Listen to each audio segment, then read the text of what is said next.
So welcome everyone. My name's Tony Burke. I'm going to be doing, I've been doing this series of behind the scenes, showing my process for creating courseware and content, specifically using PowerPoint or maybe Google Slides. In this case, I'm going to be using PowerPoint, but it's pretty much the same for both.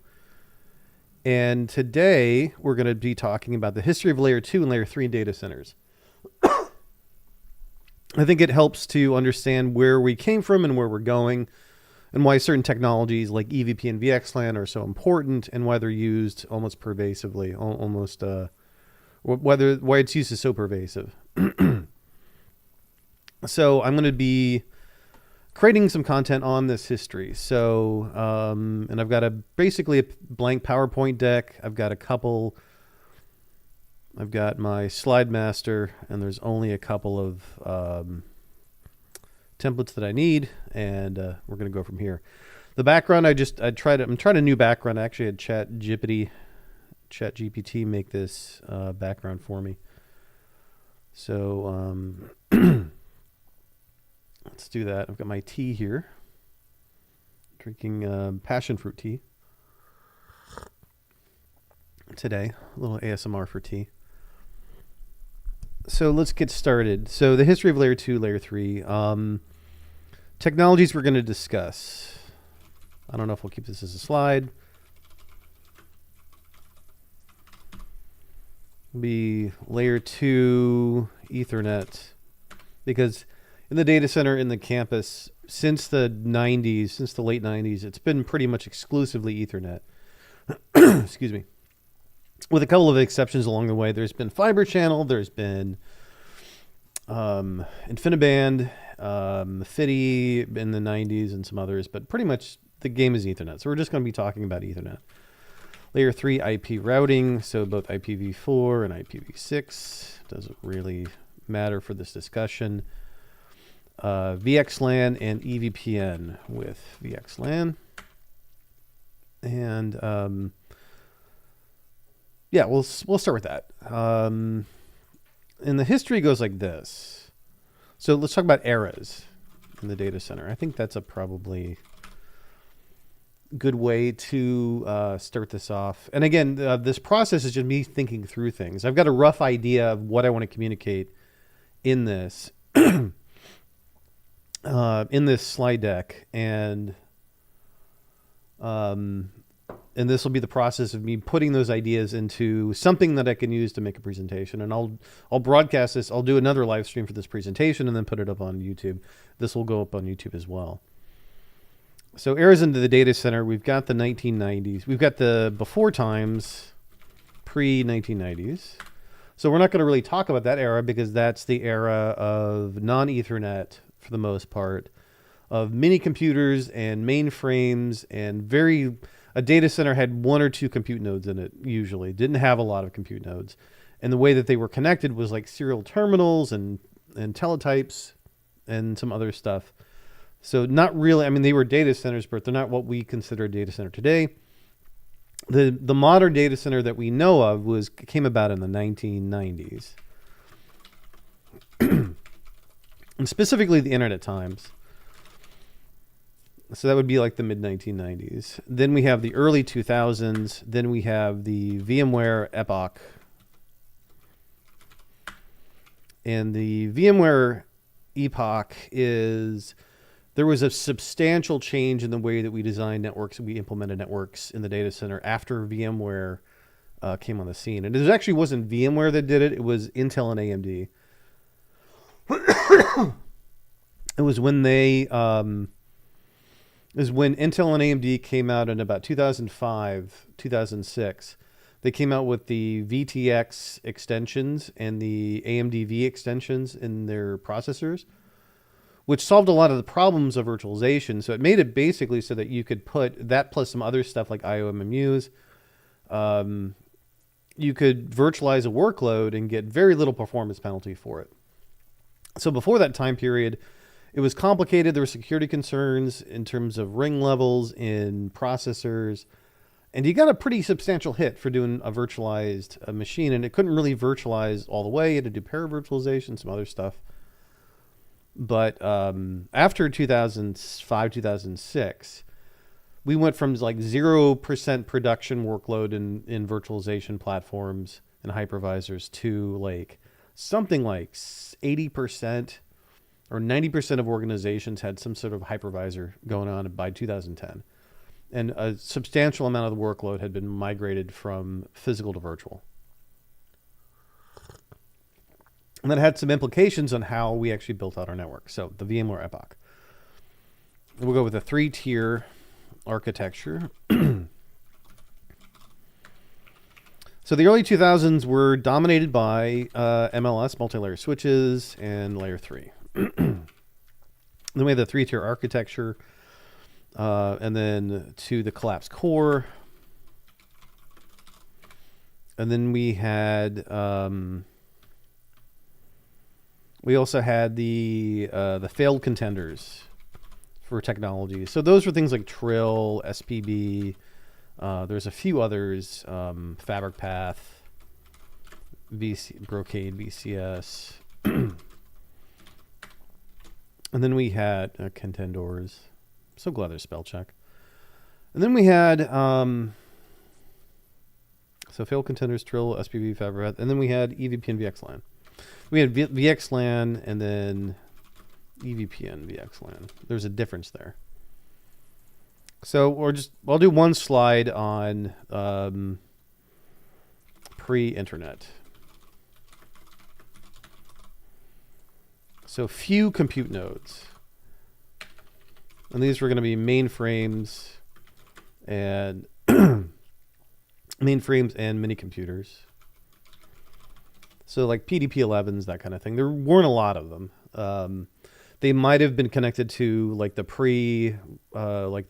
pre-popular internet. So in the 80s, 90s, ARPANET, that kind of thing. I have just vague notions of what happened before then. I was in high school.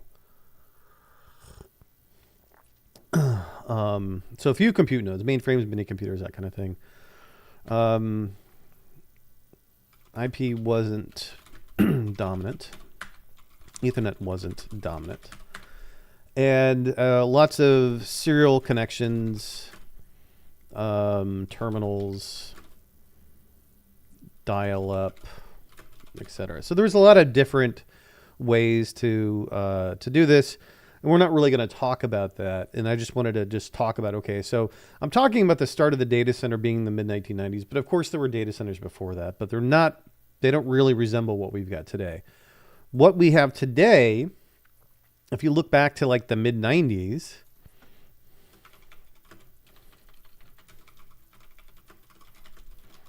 you can start to see a lot of similarities with what we have today. So the mid-1990s data center, Ethernet dominated. So it was 10 megabit Ethernet, 100 megabit Ethernet, and then at the end of the 1990s, we started to see gigabit Ethernet. But Ethernet dominated for layer 2. IP dominated for layer 2 and 3, or layer 3. I would say that was the time when IPv4 was way dominant over IPv6, because IPv6 didn't come out till like, I think, the late 90s. But even today, IPv4 is still overwhelmingly dominant.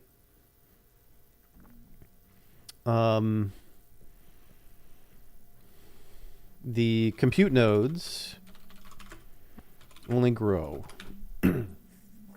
So it's been the trend since the mid-1990s. The number of compute nodes that people are responsible for the network that needs to provide communication for has only grown. I don't think we've ever had a sustained period of reduction in compute nodes. So first it was bare metal servers. Then it was virtual machines, and then it was containers. So our discrete compute nodes have only grown over time. I don't know how many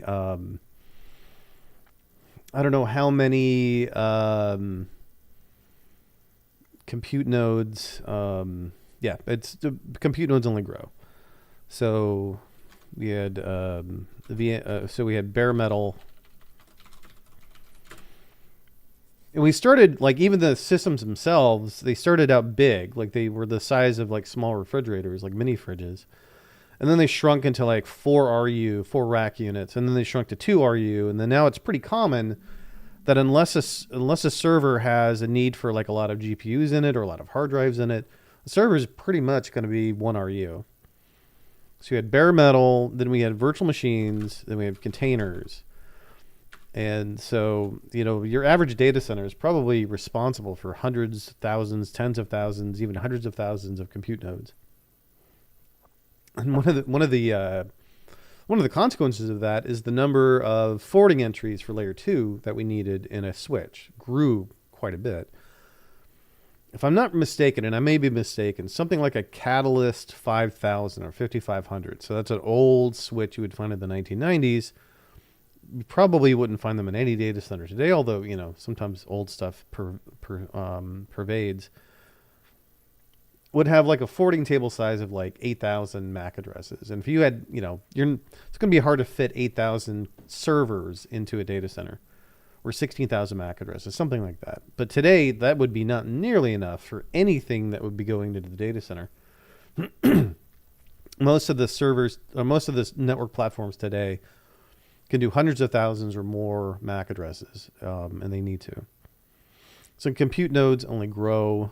And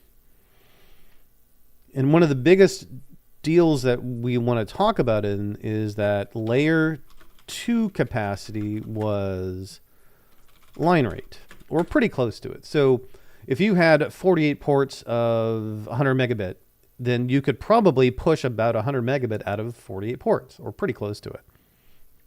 There were some limitations.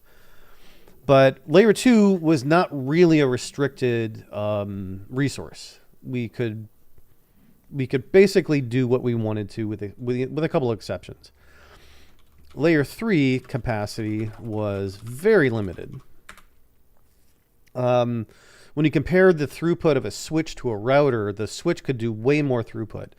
The router could not. So why was this? And layer 2 versus layer 3 forwarding in the 1990s. So layer 2 forwarding was in hardware. We talked about this on my last stream, talking about where do we put a default gateway? Do we put it on a firewall? Or do we put it on a switch? If we put it on the firewall, it gets forwarded in software. If we put it on a switch, it gets forwarded in hardware. So what does forwarded in hardware mean? Every switch has a lookup table, has a forwarding table,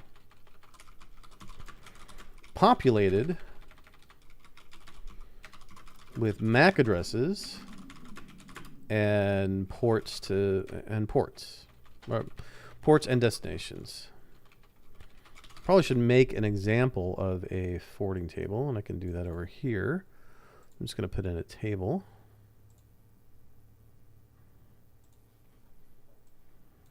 I'll shrink that up. Make it orange, because orange is my favorite color. And MAC address, port.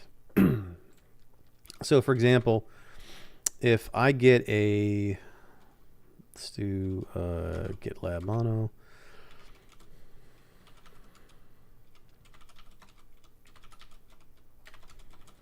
Try to do simple yet realistic MAC addresses. 00 means it's a unicast, globally significant MAC address. It's going to go Ethernet 5.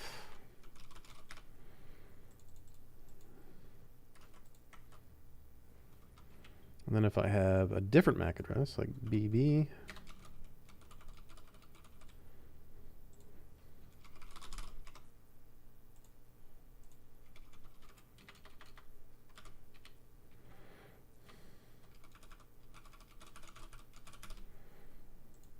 it's Ethernet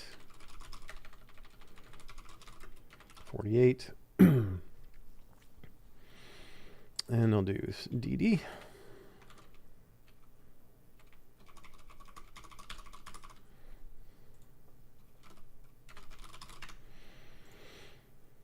So this will be a forwarding table. Let's do one more. Let's add insert above. And let's join. Is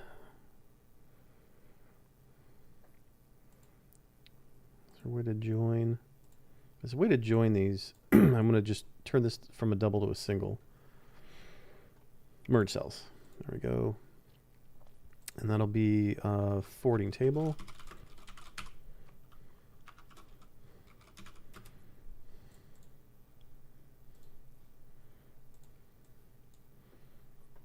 And I'll make this bold. I'll go ahead and make that background. Table design, I'll make that. Yeah, that'll work. Make that white.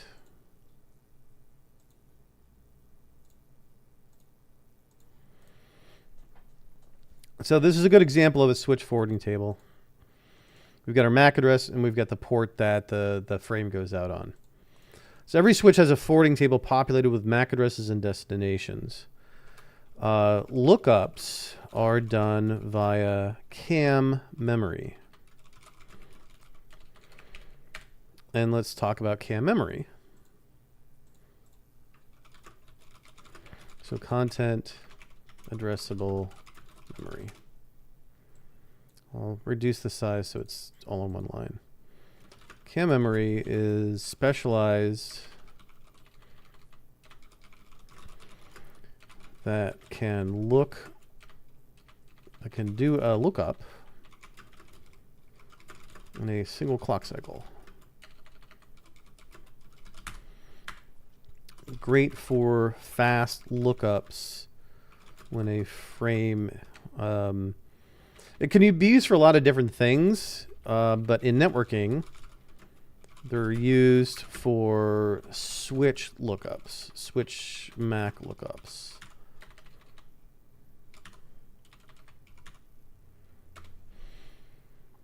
So think about when a frame enters a switch. We have a limited amount of time to figure out what to do with it.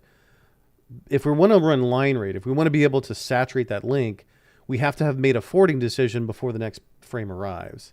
If we can't decide that quickly, then we're going to start to back up frames. We're going to have to go into an ingress buffer to figure out what to do with them. We're going to get behind. We're going to have drops. And not drops because buffers or networks are overutilized, but because we can't do lookups fast enough.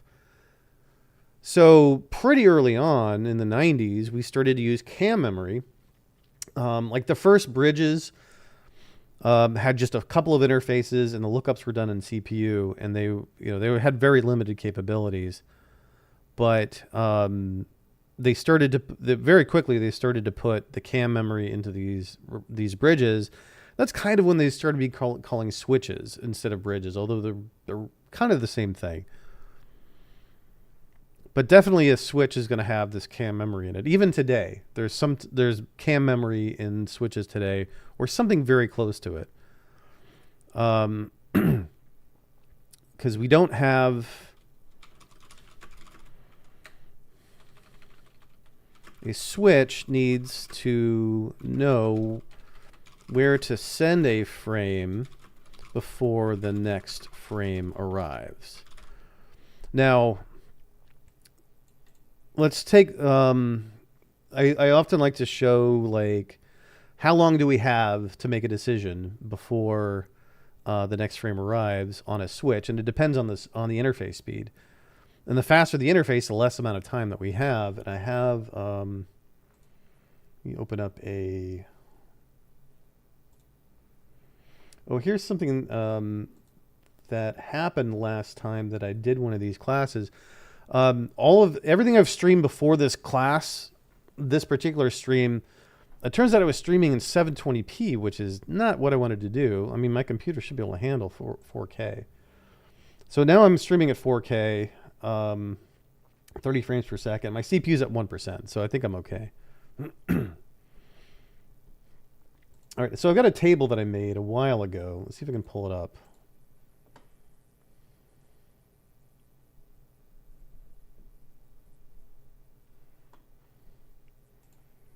Of the different lookup times for serialization delay. Yeah. So I'm going to just cut and paste it into Excel.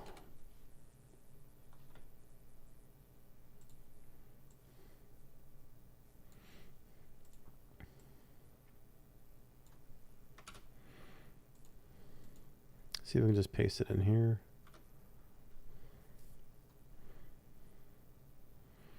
Yeah, it looks about right.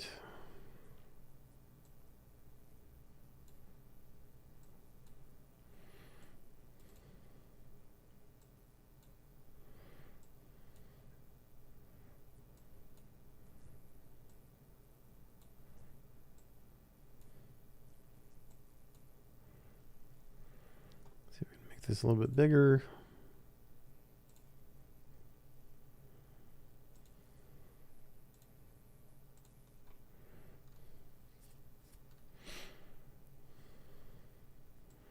So I made a spreadsheet.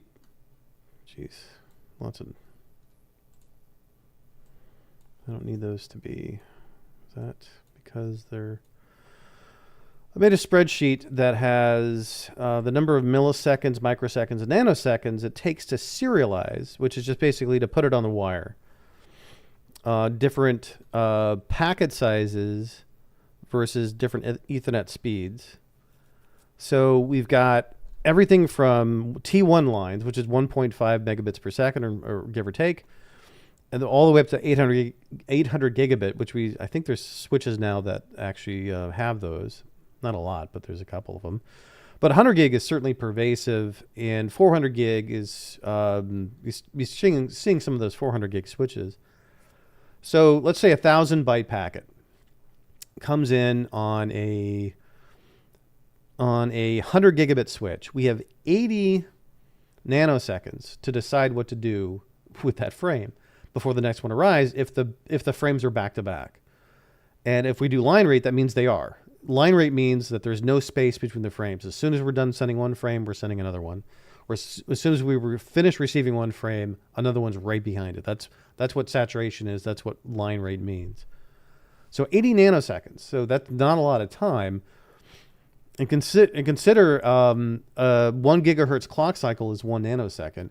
And it takes dozens to do a lookup in memory of clock cycles on most platforms. There's ways to optimize that, but it's still going to take dozens of clock cycles and cache hits and stuff.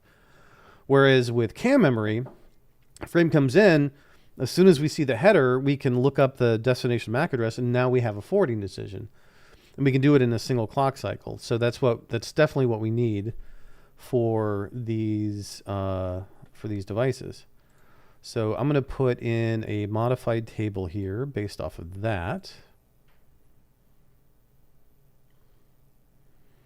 Do a couple different packet sizes and Ethernet speeds, or internet speeds, or Ethernet.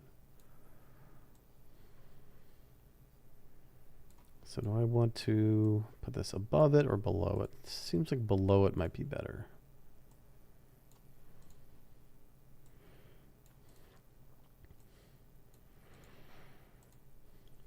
So this would be the speed column. So let's do 100 megabit.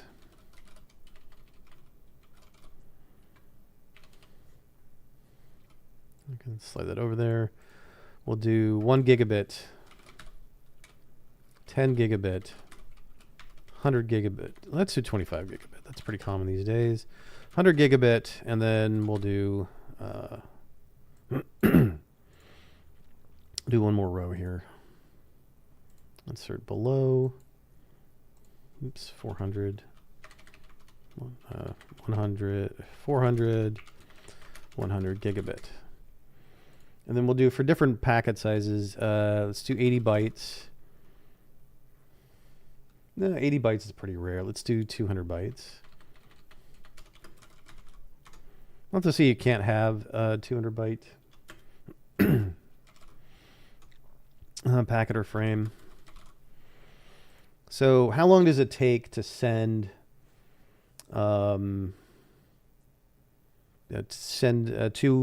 bytes with a 100 megabit link? It takes 6.4 microseconds, so 64,000 nanoseconds. Well, let's do 64 microseconds. No, wait. 100 megabit, 200 bytes is 16 microseconds. I need the micro. I need that microsecond. The symbol.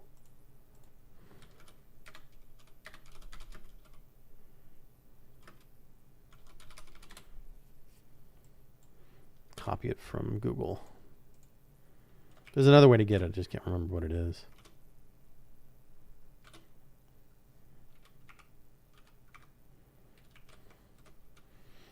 So what was it? 16?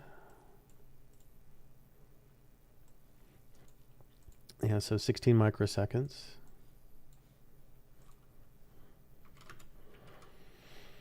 A 1,000 bytes is 80 microseconds, and then 1,500 bytes is 120. That's how long it takes to serialize that big of a size. So a 2,000 byte frame takes 16 microseconds on a 100 megabit link to send. And then a 1 gigabit, it takes 1.6.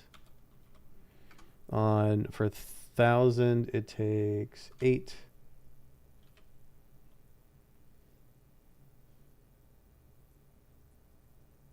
And then for 1,500, it takes 12. So that makes sense because it's 10 times. So it's just, yeah.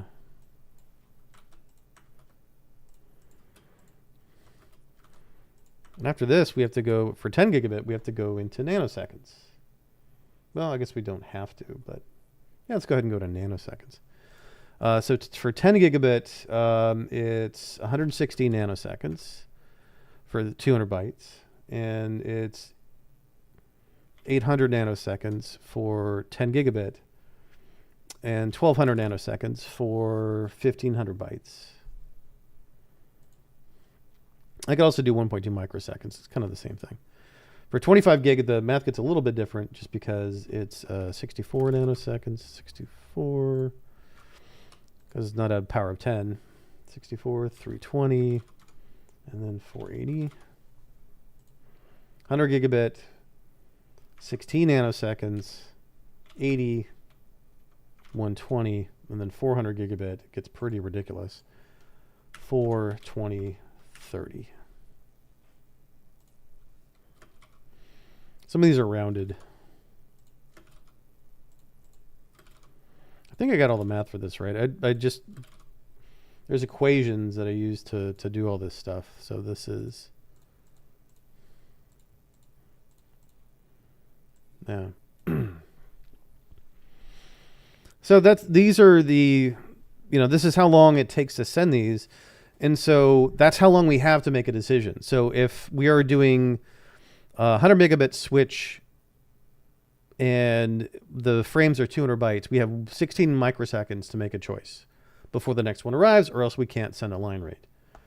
And then some switches are not quite line rate, or they're close to line rate, so we can use that as a that was pretty common in the 90s. They couldn't all do line rate at the same time, but they were close. They were like at least half of them could do line rate. So we don't have a lot of time to make choices. Do I want to label this? Do I want to put a thing above it? And I'm going to join, merge. I'm going to make these. Oh yeah, I'm going to make them like this, and then I want to make this also, and then make these white, just to be consistent with my stylings.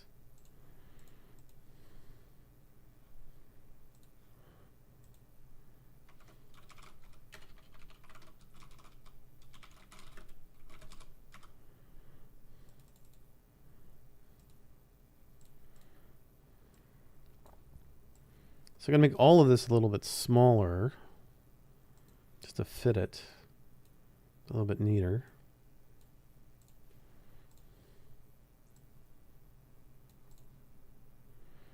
And I can do it like there.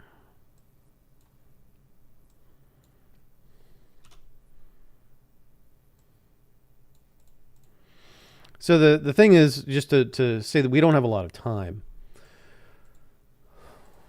And then cam limitations. Limitations.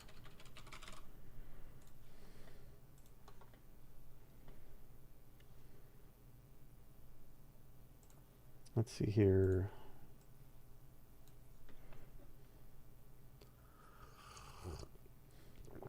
All right. I'm gonna be right back because I need to use the restroom. So I'm gonna make a little slide here that says.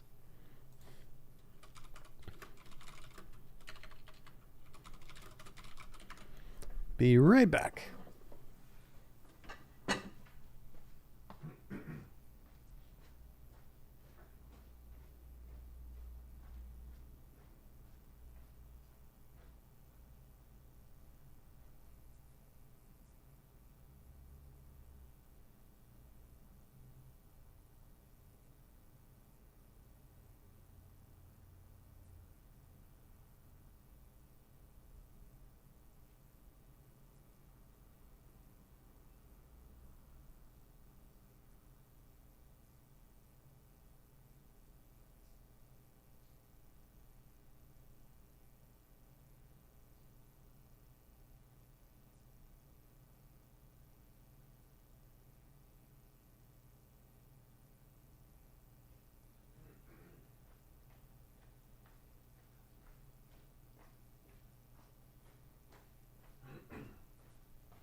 All right, I'm back.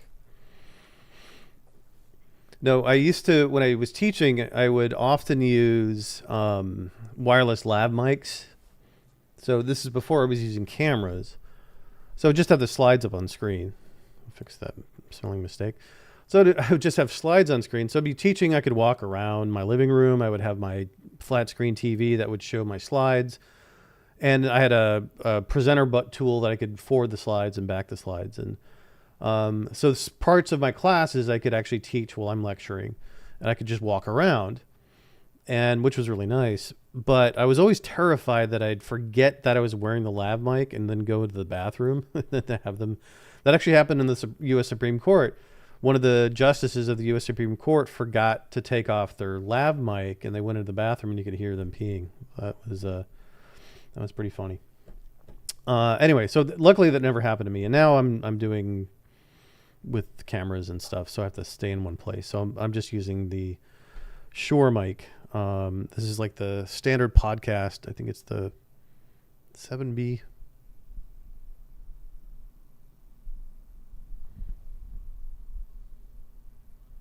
SM7B. That's what it is. It's a great mic. Okay, so cam limitations. Cam takes up more power, more circuit, or more transistors. It takes up more power, uses more transistors per byte. And throws off more heat. And is generally more expensive.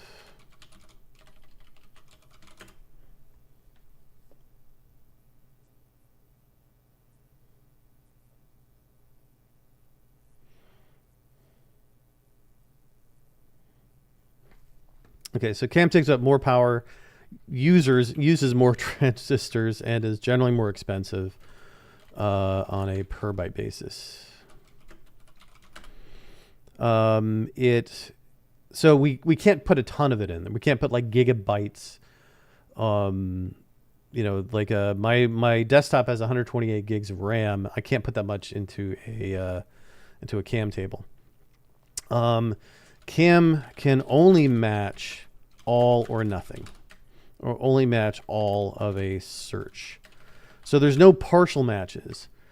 Partial matches are required for layer 3 routing.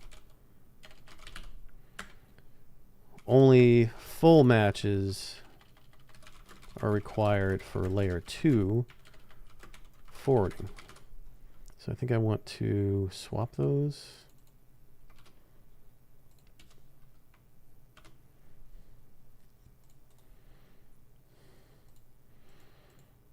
So only full matches are required for layer 2 forwarding. Partial matches are required for layer 3 forwarding. We call that a longest prefix match.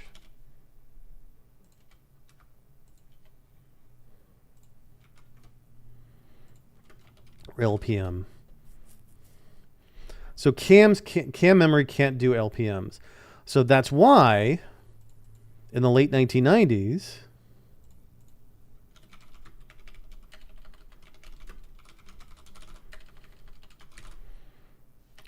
forwarding, I need a generic switch icon.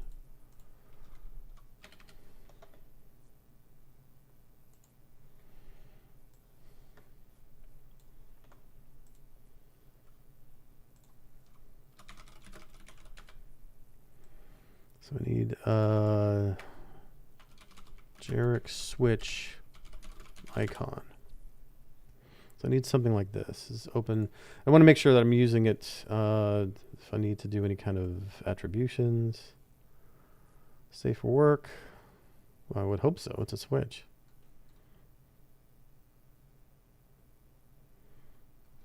Open clip art. Well, that's weird.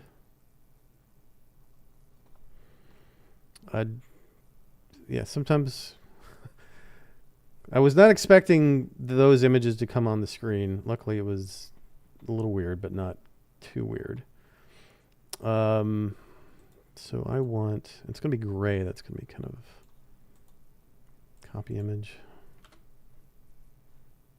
Yeah, it'll work. No, stop those. I hate the designer thing. All right, that's close enough. So switching in this era is going to be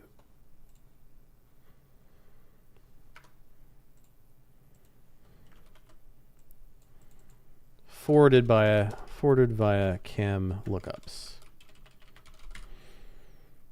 And that's the crux of the issue. And then I can just do a router. Just do that for a router. Maybe they have a... I'm just going to do this off screen in case something weird comes up. Keep it consistent.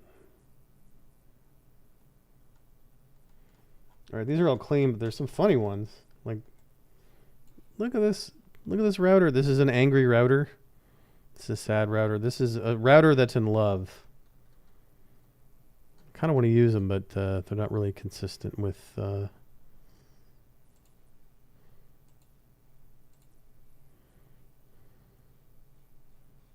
I'll use that one.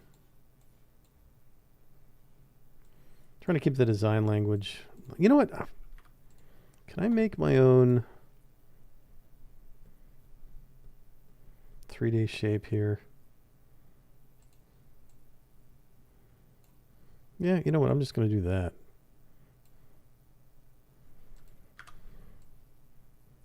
Yeah, that actually works out pretty well. And I can make some...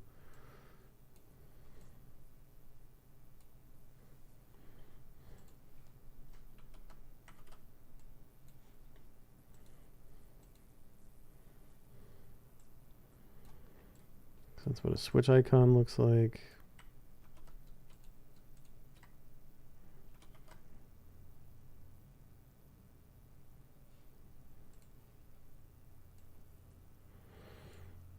Yeah, making content is basically being a graphic designer.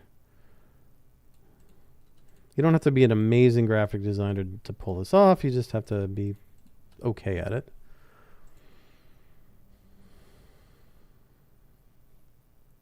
Do no outline. I think that works. Okay. And then a router. What does a router look like?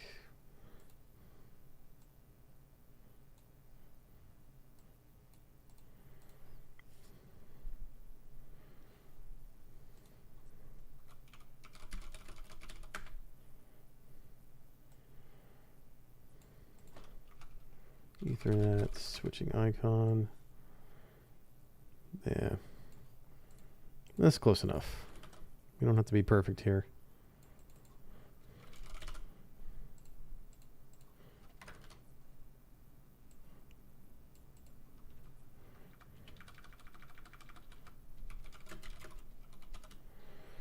So those are forwarded by CPU and RAM.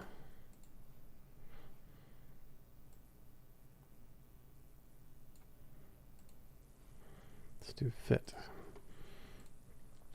So, and then we have the same limitations. So we still have to do this. So this is why routers in that era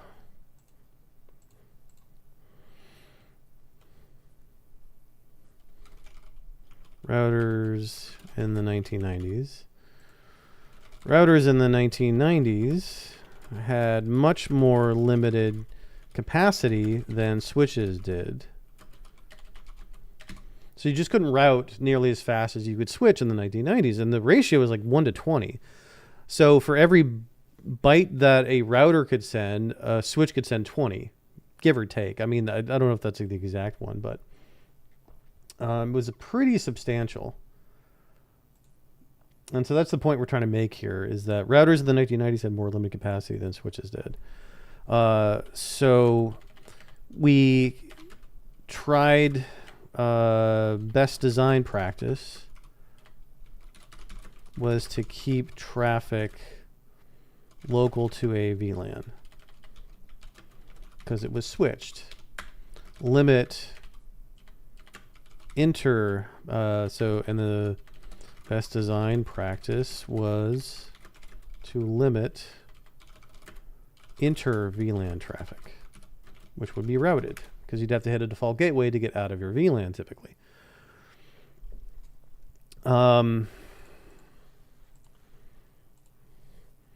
By the way, so this also brings up a discussion of MPLS.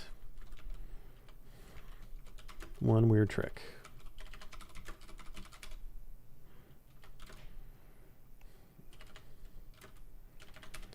So MPLS was IP could encapsulate IP packets into MPLS frames. MPLS labels could be forwarded via switching hardware. So it was CAM lookups.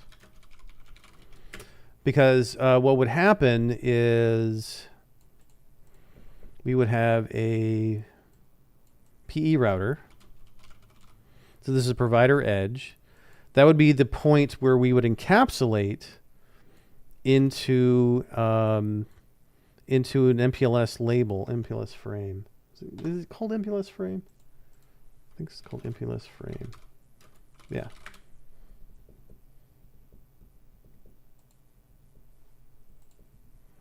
Didn't have to be IP. We could be anything else. It was multi-protocol. I think it's called. So whenever I'm making this like content like this, I'm always like testing my assumptions. Like, is it? I think it's called a frame, but let me just look it up so I don't like put something out there that's incorrect.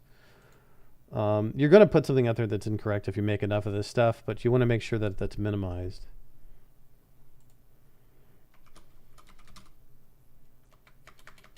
Yeah, I think it's MPLS.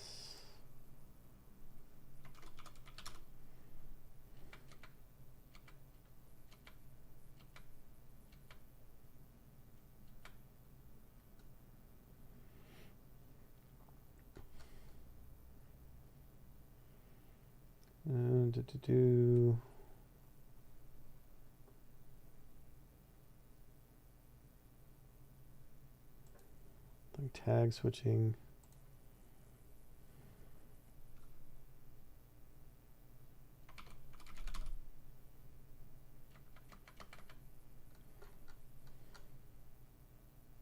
Is it called a? Maybe it's not called a. Maybe it's not called a frame.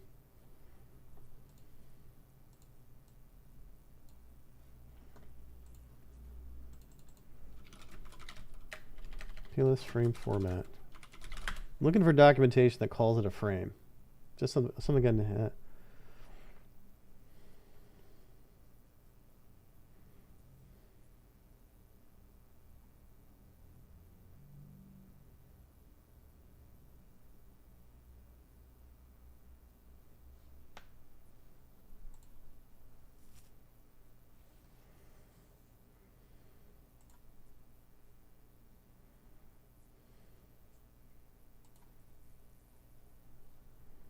looking, it's not called a frame.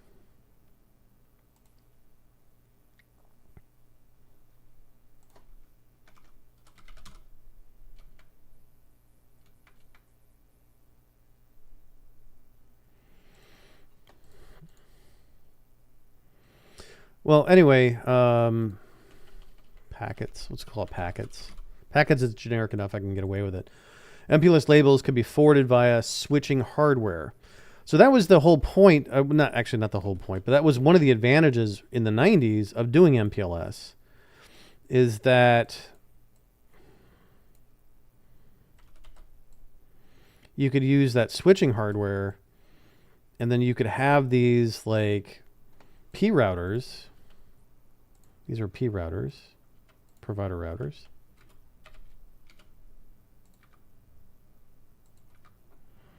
Now let's just do two layers. Oh, yeah. Keep that consistent there.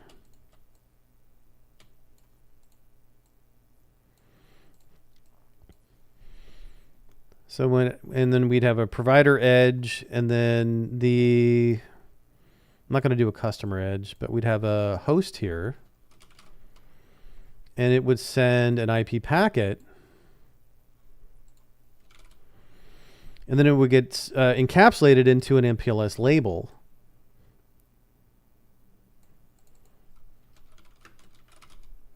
Or get a label attached to it. A label would be attached onto it.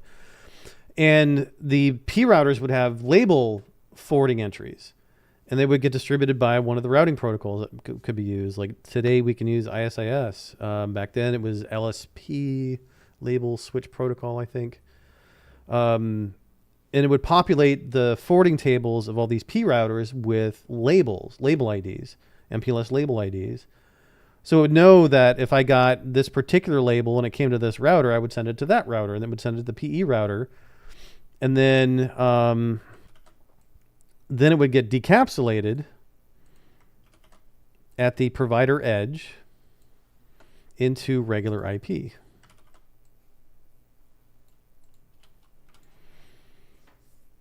So it was one of the reasons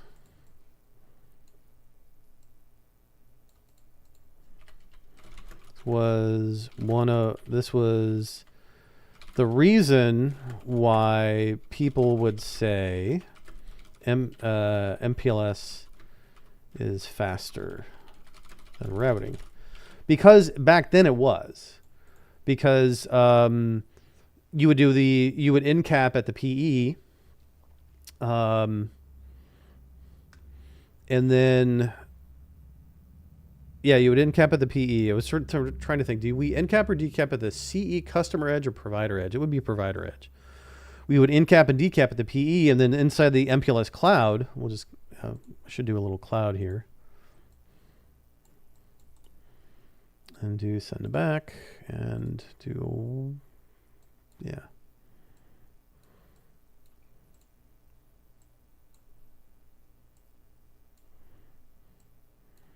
So inside the MPLS cloud, we would be forwarding based off of labels. We wouldn't know what the IP address is in.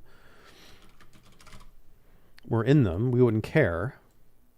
Well, we might, but the routers didn't care when they would do a lookup. They would just say, "Hey, I have a label ID," and labels are it's like a MAC address, and it would switch it, and then it would send it along. So we could have these very dense PE routers. See if we can find P routers.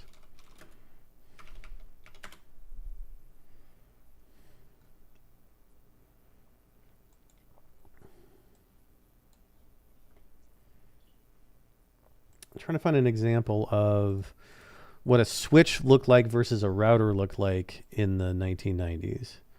See if I can find something I can use.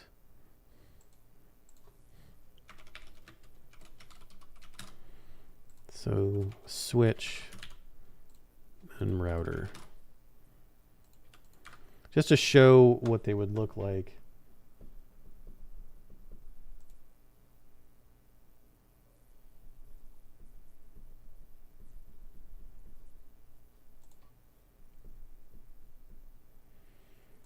was a Cisco 7200 router. I think that's what they looked like back then.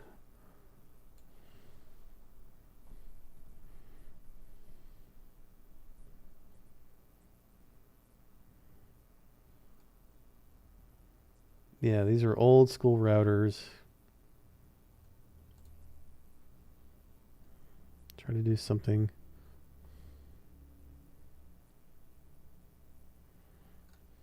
Let's do Juniper. See if we can find a... Just to mix up the vendors. I don't want to be particular to one particular vendor. What I'm looking for is a device with with just a few interfaces on it, like a big honking device with a few interfaces on it. And that was indicative of the routers at the time because, again, they had much more limited capacity. So the processors in them wouldn't have as many devices, or wouldn't have as many interfaces because they couldn't afford as many interfaces. So this looks like a good one.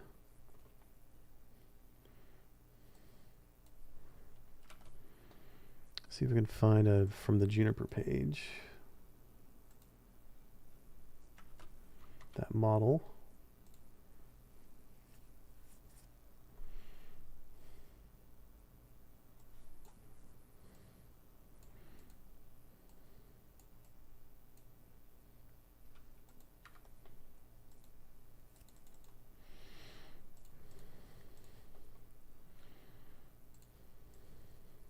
Let's do a generic.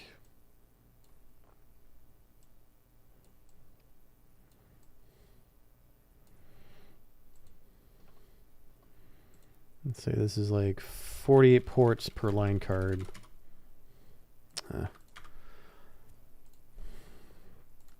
Let's do it over here. Get rid of this.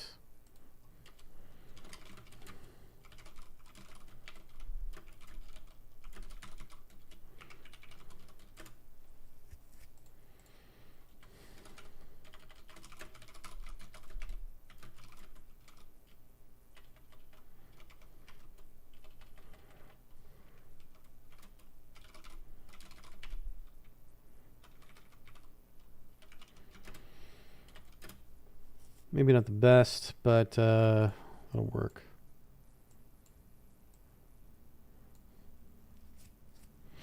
So switches had a lot more interfaces, and because they were doing CAM lookups instead of CPU lookups. So that was the thing there. So routers of the night had much more limited capacity than switches did. MPLS. Another thing was so let's also do a traditional common data center network. What it would look like. We would have a switch, layer 2 switch. Let's do a red color or fill colors.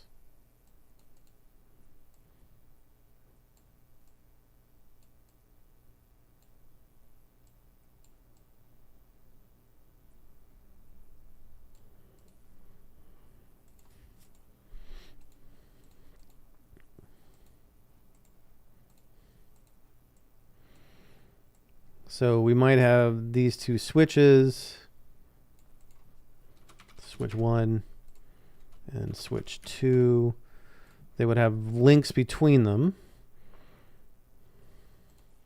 Now here's a little trick I use. So I want to have multiple links between them.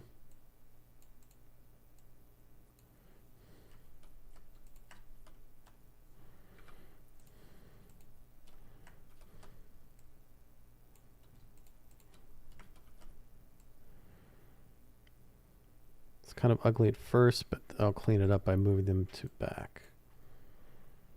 So I want that to be bright.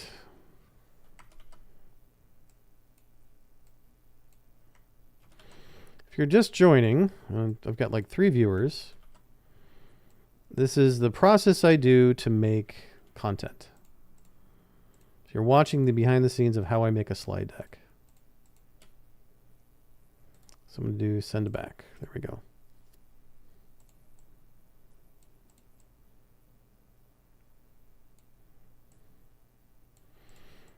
I'll just group everything.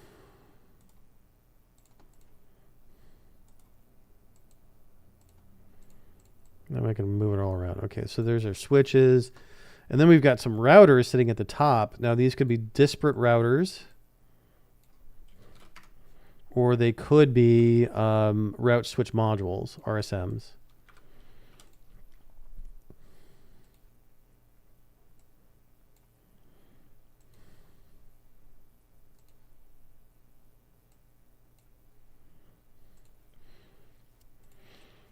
And our hosts, oddly enough, well, I guess not oddly enough, but so host 1, they'd be bare metal.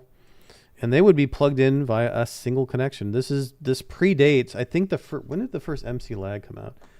VSS, I think it came out in 2006. This is 2008 according to AI. I don't think so.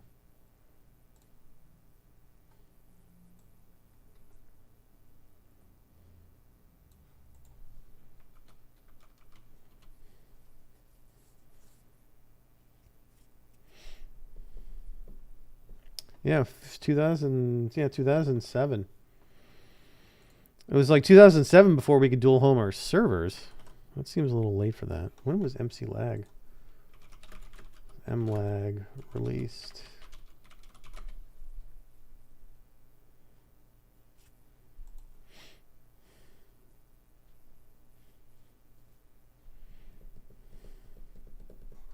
MC lag. Checking.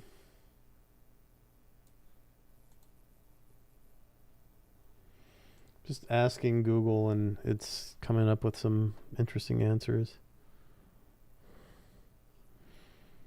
Yeah, I think it's safe to say it was not around in the 1990s. So servers were single hosted. So if you wanted redundancy, you would have two switches, and you would just plug half of your half of your hosts into one switch and half of them into the other. That's how we did redundancy back then. But our switches had a lot more forwarding capacity, and our routers did not. We were typically running some sort of first hop redundancy protocol, like HSRP, or when did VRP come out?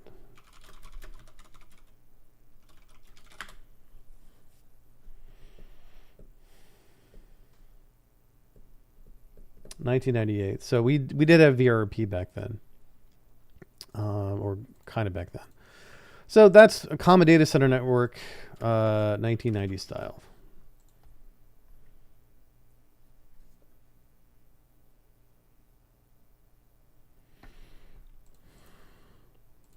And then we talk about MPLS. Okay, so now let's talk about the 2000s. Rise of the MLS, multi-layer switch.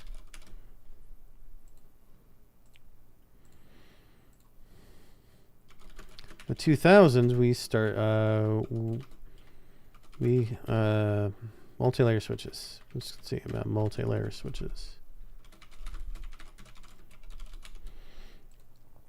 And I guess technically these were multi-layer switches if they had a route switch module, an RSM, because sometimes these routers were actually line cards in the switch itself.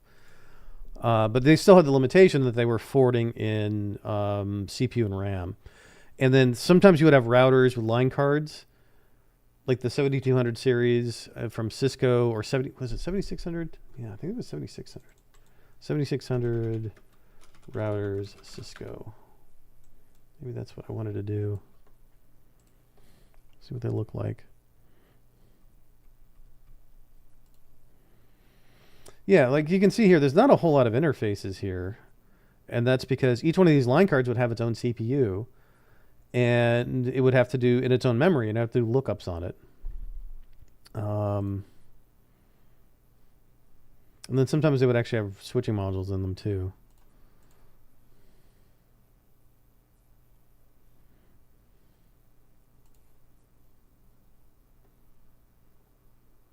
Yeah. Anyway, so then we get the multi-layer switch. The advent of TCAM ternary.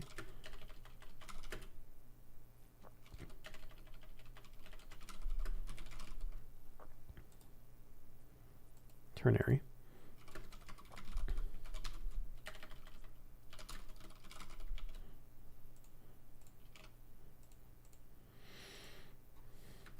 Allowed the speed of CAM, but to also match LPMs, longest prefix matches. Routing could happen as quick as switching for the first time. Now, today, there's other types of RAM, of memory rather. There's other types of memory that can do, there's other types of memory that can do these fast lookups. They're still very specialized. They're not the generic RAM you would find in a CPU or connected to a CPU. But I'm going to use the term TCAM just for a generic term, generic. But routing can happen as quick as a switch for the first time. So no more, there was no difference in forwarding capacity between layer 2 and layer 3 now. This was true for most switches. Not all of them, but most of them. As we got these TCAM switches. So routing decisions can happen as quick as switching decisions for the first time.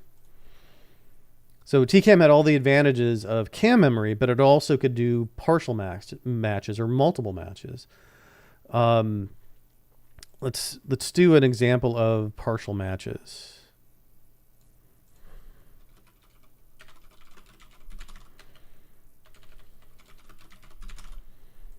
So build another table. I'm doing a lot of tables today.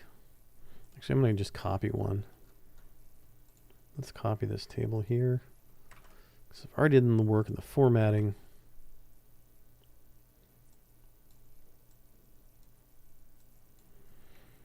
So I need...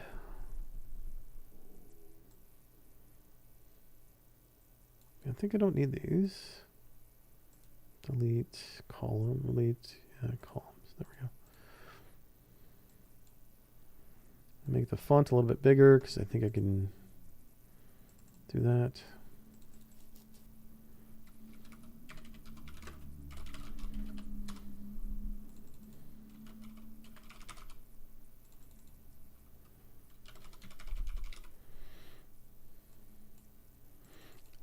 So when a packet comes into a router, it might be 10.10.x.x.x.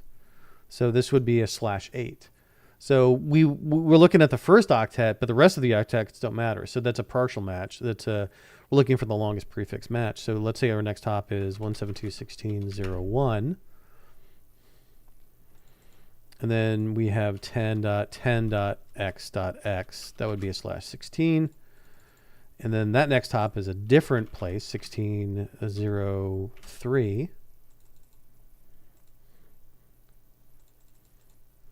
10.10.10.x, which will be a /24. /24, 172.16.05. 10.10.10.10/32. Maybe it's a host route. So 172.16.06. So those are let's say that's our routing table or our forwarding table. There's a slight difference between a routing table and a forwarding table. A routing table is what we learn from the routing protocol, and the forwarding table is what gets programmed into the TCAM. So let's say we get a packet. Let's make a little thing here. Let's get rid of that. This will be an IP packet, source IP 10.10.10.5.10.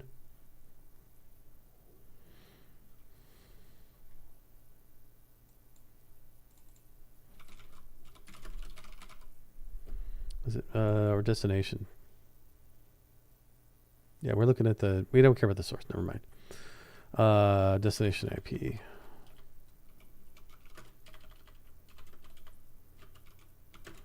Ten 510.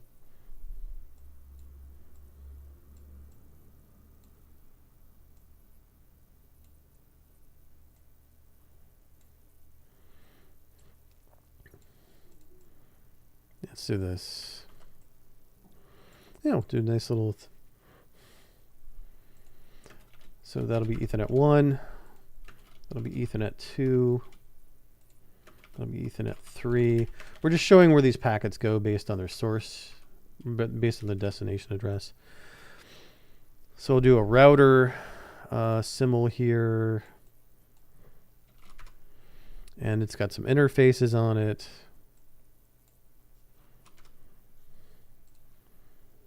E1.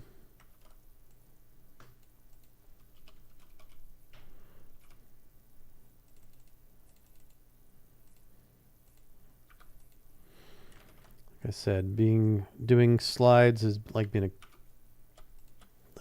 a graphic designer. You don't have to be perfect though. Just mildly proficient. I think I'm gonna get a T-shirt that says that, mildly proficient.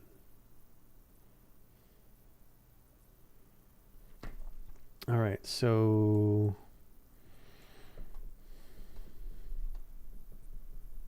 put one in for like ingress. The packet comes in from Ethernet 5.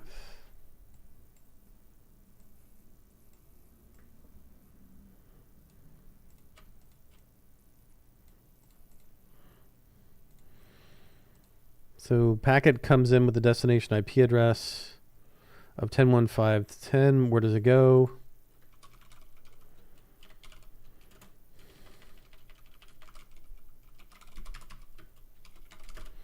And this would be Ethernet. We're going to match.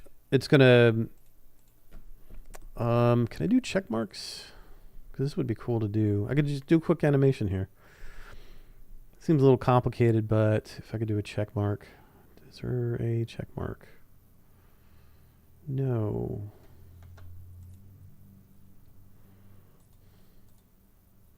Can I do a check mark emoji?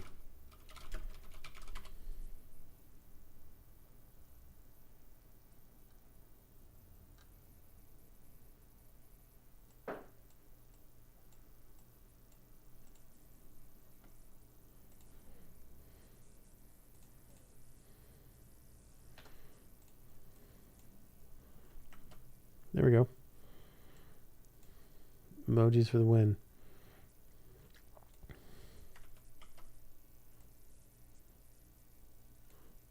I need an X emoji.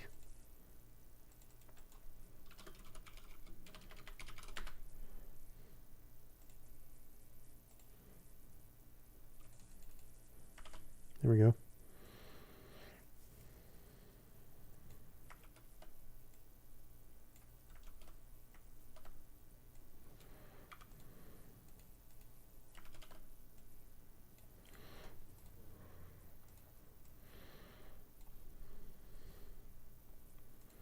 So nice little animation. So this would appear first. So if we did the animation tab, I would do appear. Actually, let's do this. We'll do fade in. Packet comes in on Ethernet 5. The destination IP address is 10.10.5.10. Where do we send it?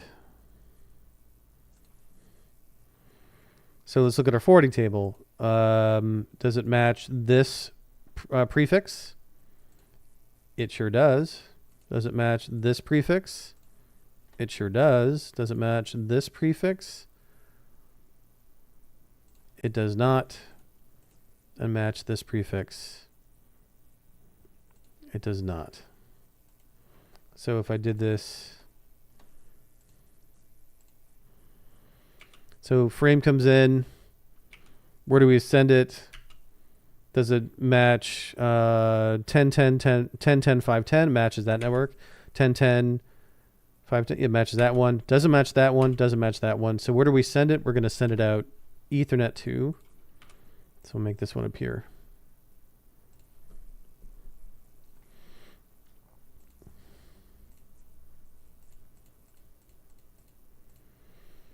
And then I don't want to. Do I want to go through all the rest of them? Like, what about?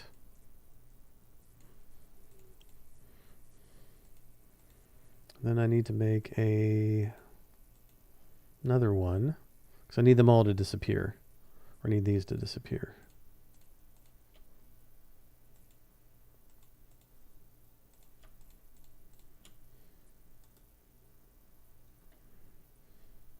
Add animation. That's it. Want them to fade out. All right, let's try that again.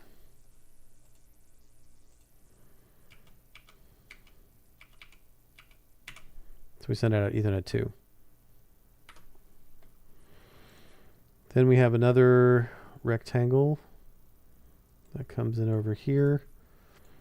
This will be 10, 10, 10, 5, 10, 10.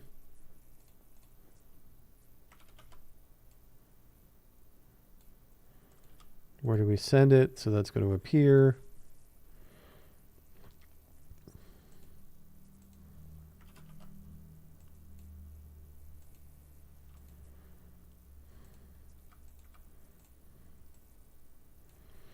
So then that's going to appear here, and then these.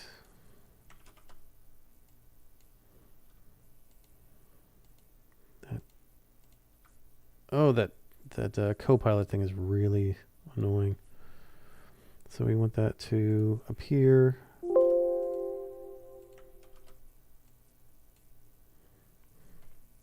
Appear. I don't want Copilot. And appear. So let's try that animation.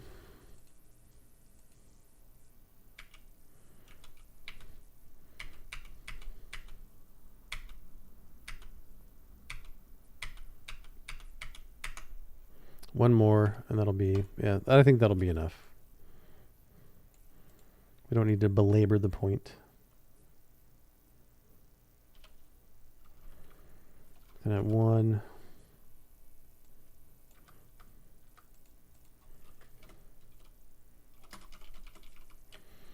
Let's do next hop 172.16.0 3 Ethernet 2.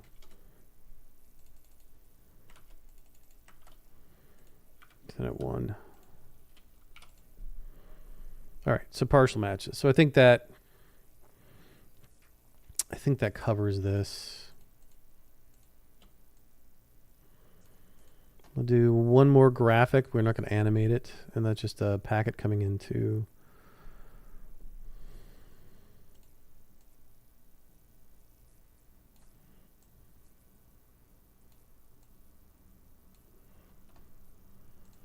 packet coming in.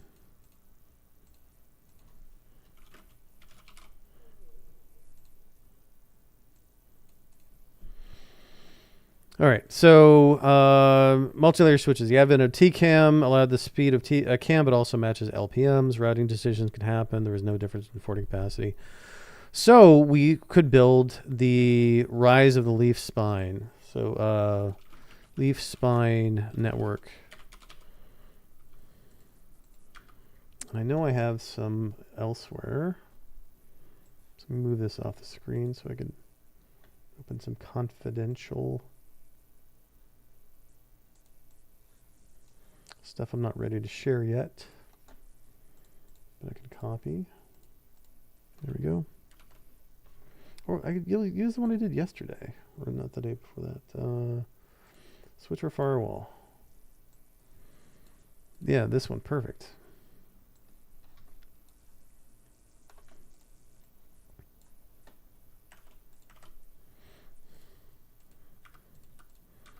Get rid of these for now. The MLAG stuff didn't happen until the mid-2000s. Now the thing with this was 10.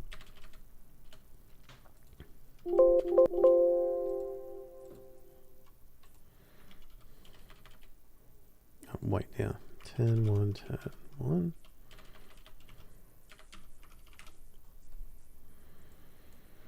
So we had these leaf spine networks, and they were great. In fact, we had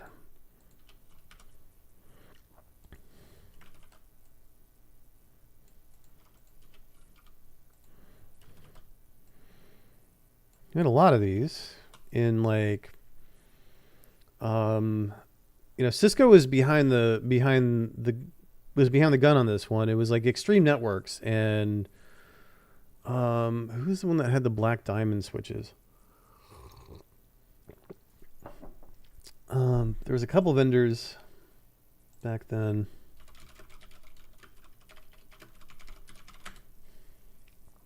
No, it was Extreme. Yeah, those are the black diamond switches. There was Extreme and there was another vendor too. And then the Arista came a little bit later. So this would be a leaf.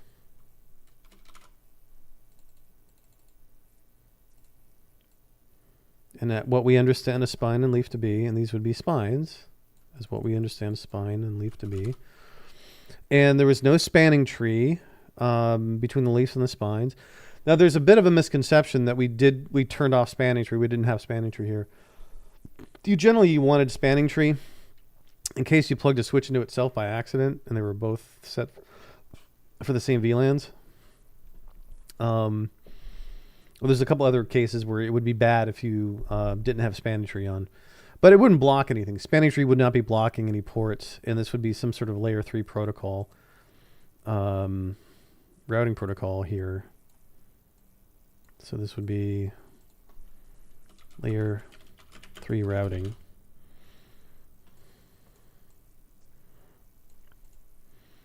And our hosts their IP address would depend on where you plugged in.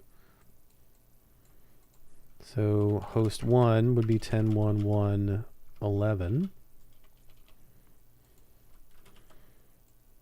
Host 2 would be 10.1.3.12.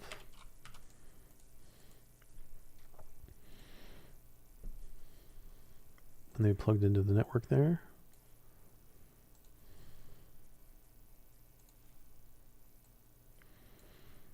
And even with the advent of these multi-layer switches, so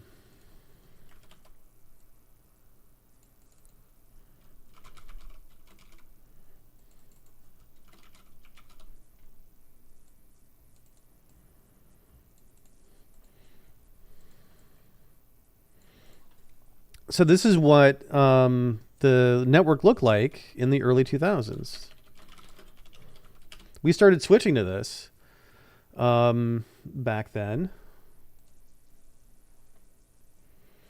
We started switching to these leaf spine networks because, again, remember our forwarding capacity for layer 2 and layer 3 are no longer different. They're about the same for most of the platforms out there that came with these multi-layer switches. So there's a ton of benefits to doing it this way. Let me copy this. I'll make a new slide for benefits. Layer 3 leaf spine.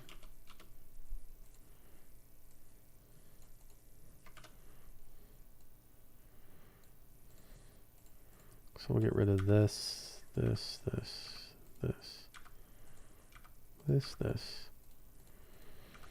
So I've actually got way more reviewers than I thought I would have. Welcome. So what I'm doing, what I'm doing is when I make content, it helps me to stream it so that I can I'm using you all as the rubber ducky. You've probably heard of rubber ducky programming, where programmers would put a rubber ducky on their desk and they would explain what they're doing to the rubber ducky, and that would resolve any issues. This helps me write this content. So I'm making a from scratch slide deck of the history of layer 2 and layer 3 in data centers. And this will become a presentation, which I'll also do in a separate stream, but this is the making of it. And I thought it might help some people to see how I do I group this. How I make content.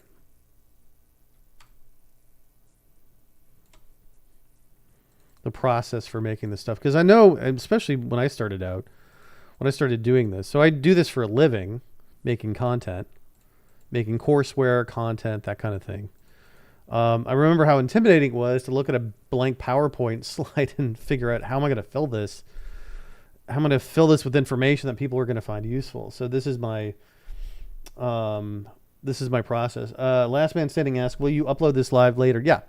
So all of these are going to go. I'm going to create a playlist that will have all of these in it. But yeah, after the live stream is over, it will go in as just a regular. It'll be a video under my live content. So yes, I will save this as a.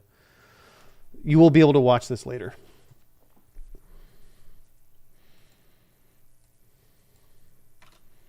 Okay, so benefits of layer 3 LS. No ports blocked by spanning tree. More than 2 spines are possible. So scale out. So the spine layer is probably where the biggest benefit to this model comes from. Spines don't have to be chassis anymore. Because think about when we did things this way, there's only 2 of them. And if you lose one, you lose you lose all of your redundancy, and you lose half of your forwarding capacity. If I lose one of my spines and I have 3, I've only lost 1/3 of my forwarding capacity. I still have redundancy. Or I could have 4 spines or 5 spines or 6 spines, however many spines I wanted. So this is better redundancy, better scalability, and I can buy cheaper spines. One of the there's 2 reasons to buy a chassis. One is you need the scalability, you need all the ports. Like if you need port density, a chassis is probably the way to go. If you don't need the port density, then the other reason to get a chassis is because it's got redundant components. It has redundant line cards, redundant fabric modules, redundant supervisors, redundant power supplies. And that's because there's only 2 of them. Or in a lot of situations, you might only have 2 of them. So if you can have 3 or 4 or 5 or however many, then that's awesome, because now I can just buy top of racks. I can buy fixed modules. So the difference between spine benefit is I don't have to buy these big expensive chassis anymore. Cinema asks if I have a Discord. I do not. I do not have a Discord. I'm only partially joking here. I'm too old to have Discord. So I grew up in like IRC and stuff. So Discord's a little bit. I do use a Discord for Container Lab, but I don't have my own Discord. So spine benefit. Let's look up some chassis here. Chassis switch. To look for from a vendor.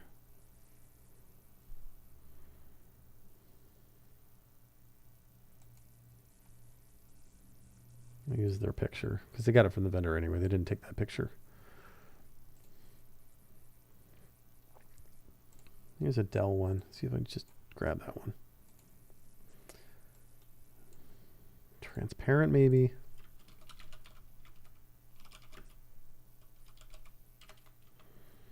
PNG. That's a colorful switch. There we go.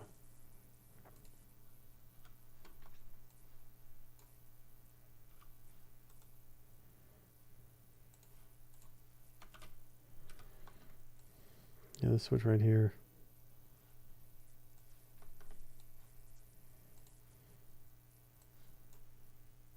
There we go. That's nice.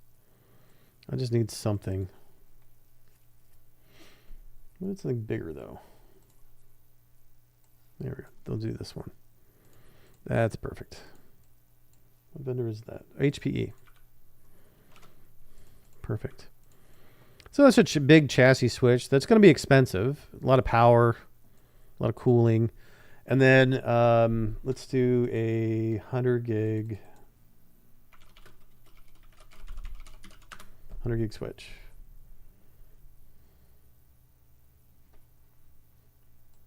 So something like that.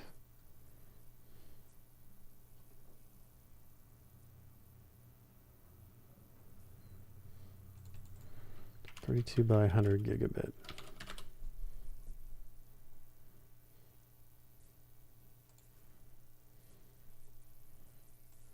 See if that works. Perfect. Well,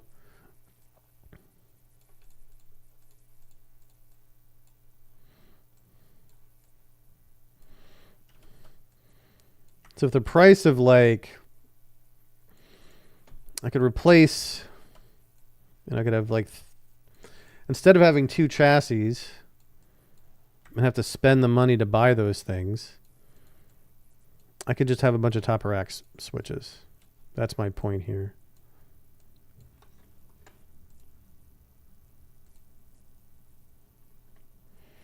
Yeah, if you have any questions about the content, you can throw them up here too. That actually would help me write the courseware. So, so this would be chassis. This is going to be a free presentation as well. So I'm not making this for any vendor or anyone. I'm doing it because I get some time in between classes.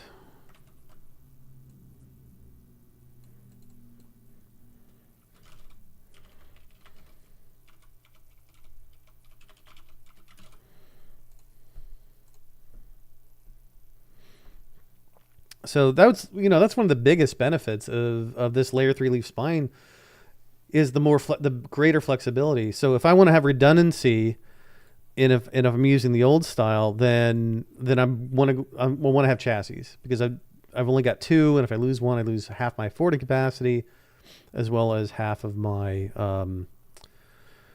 as well as all of my redundancy, because I can't lose 2 if I only have 2. Here, if I have 4, I can lose 2. And I'm still okay, probably.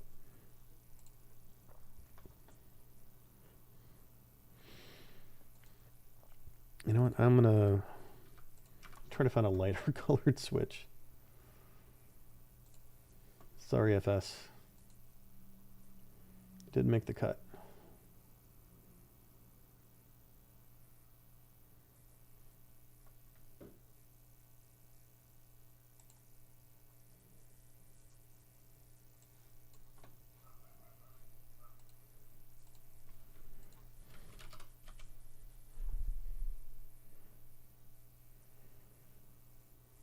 Just something lighter.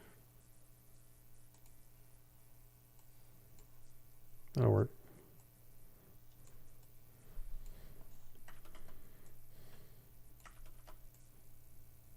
Oh, these are line cards. Never mind. Or maybe they're not line cards, but it's hard to tell. I want something that conveys that it's not a... So these are like the decisions I'm making as I'm doing one of these things.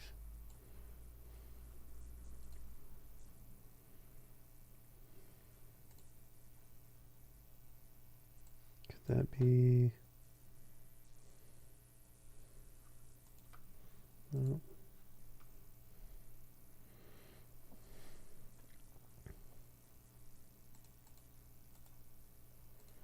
Copy image. You know when that happens.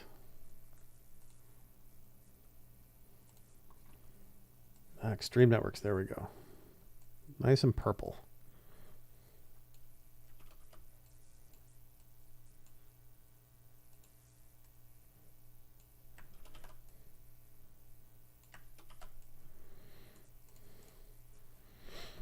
All right, so so that's a benefit of layer 2 leaf spine. Then we had enter vMotion.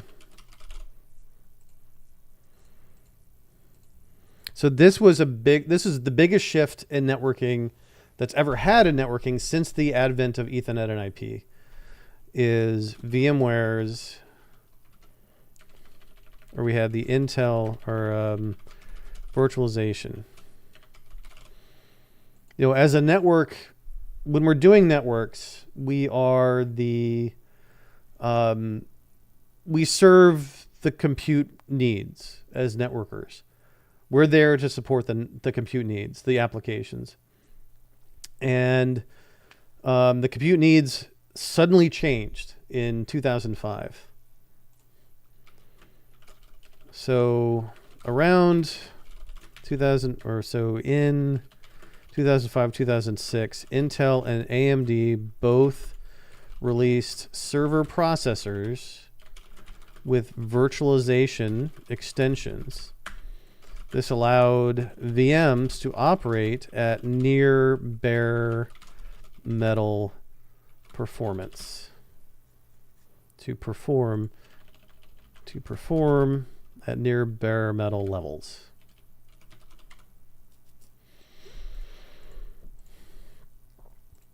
So there was several different processor extensions. There was VTX, and then there was AMD-V. Those were the first ones.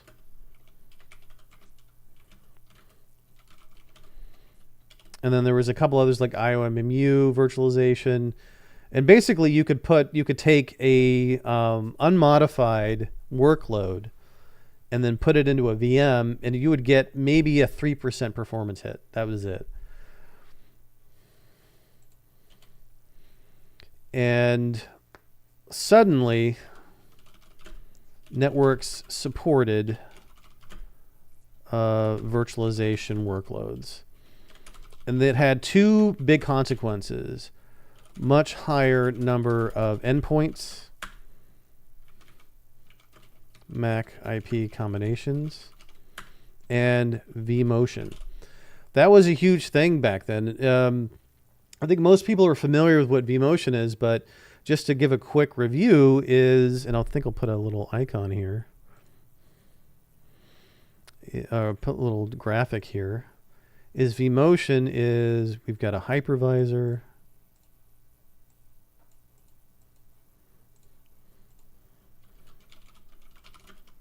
or ESXi1 since it's ESXi. Host 1. I'm going to put this, I'm going to format the shape, size and format shape, go to text options, put that at the bottom.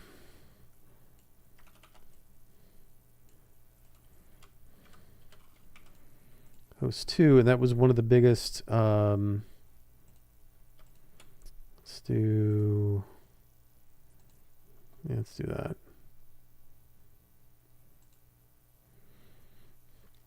One of the biggest draws to VMware is that we could vMotion our workloads, because especially back then and even today, we really didn't want to do any kind of downtime for our workloads. And that made it pretty annoying, because we had to support all that.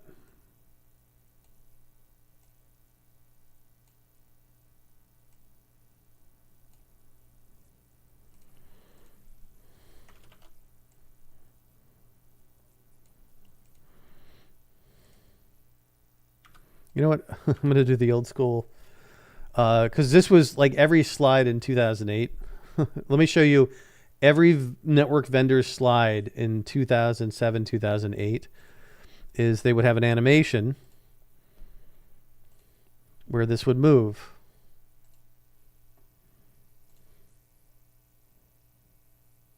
But not in that direction.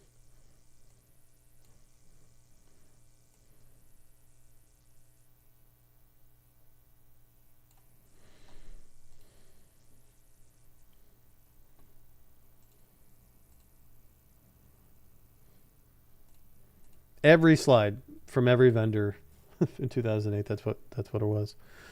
So suddenly, network supported virtualized workloads. Virtualized workloads. So, I generally try not to read slides when I'm giving presentations, but it helps to read slides when I'm making them, because that way I can avoid any typo or grammatical mistakes, or at least try to avoid them. It's not a 100% reason or 100% method. So in 2005, 2006, Intel and AMD both released server processors with virtualization extensions.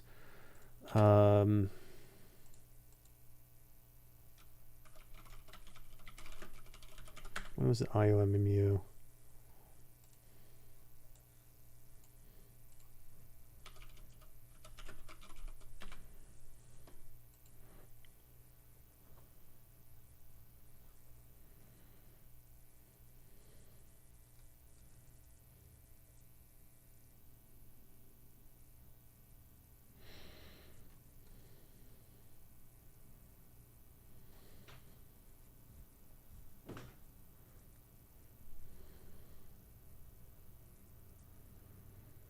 Yeah, so main memory.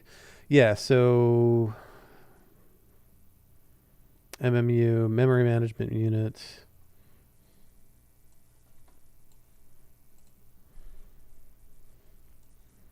Let's look up VTX.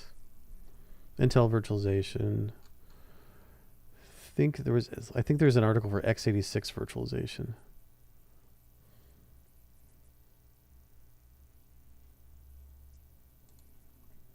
Yeah.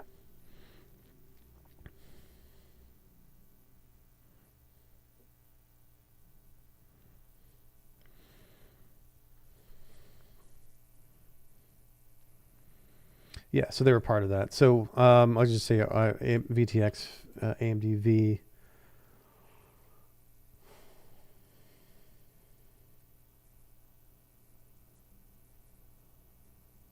Oh yeah, AMD VI, AMD or VT.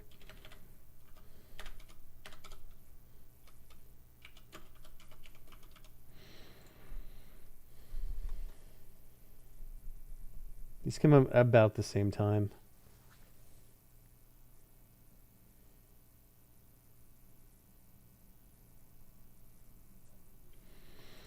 So the point is it allowed VMs to perform at near bare metal levels.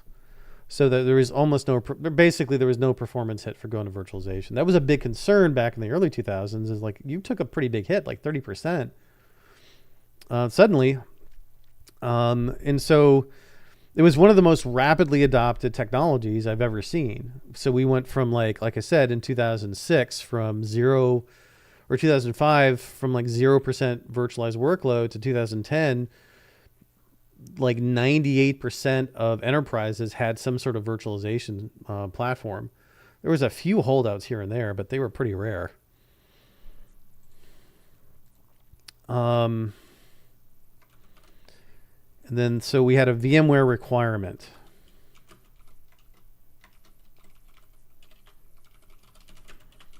Same L2 segment. In order for a VM to be able to vMotion the same layer 2 segment,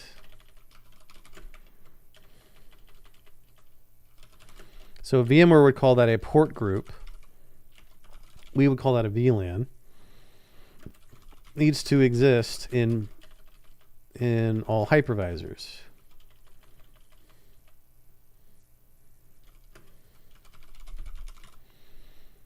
So this is a bit more of a restriction. So basically, this meant that a VLAN needed to be available. That means that to support vMotion, a VLAN had to be available on all switches, on all leafs or access switches.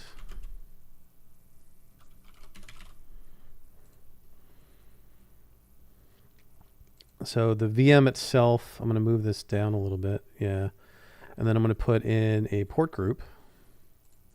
Draw a port group.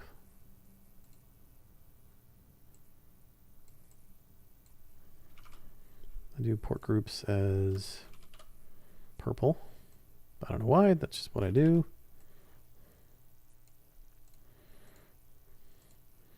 And then I'll draw 2 switches.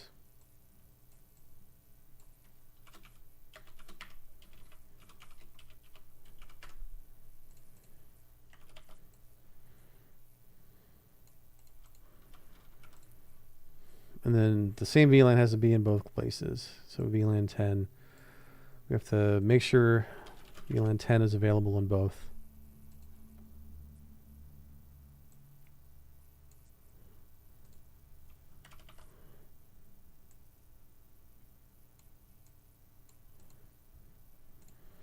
I want to do it like that.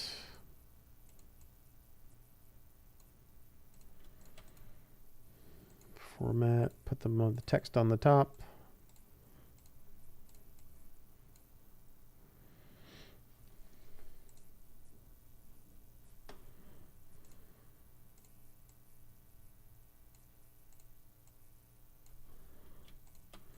So this is going to be, I'm going to move this over to the side. Move these over to the, oops.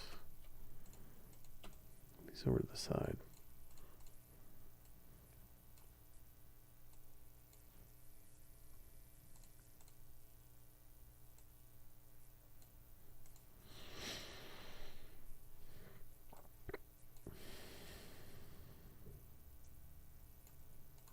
There we go. Send that to back. So this was a pretty common requirement. So in order for a VM to be able to vMotion, the same layer 2 segment needs to exist on all hypervisors. This meant to support vMotion, a VLAN had to be available. This negated the L3 leaf spine architecture. Because if we remember,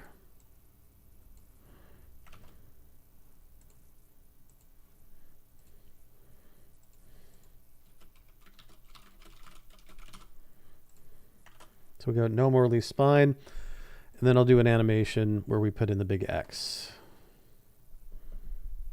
This was a bummer. I know a lot of people probably weren't around back then, but of course I was, because I'm an old man. So I'll do appear, animations appear. So that meant we couldn't do leaf spine architectures anymore because we needed to vMotion between them. In fact, I put something in about this in my last slide deck, and I'm going to copy that over.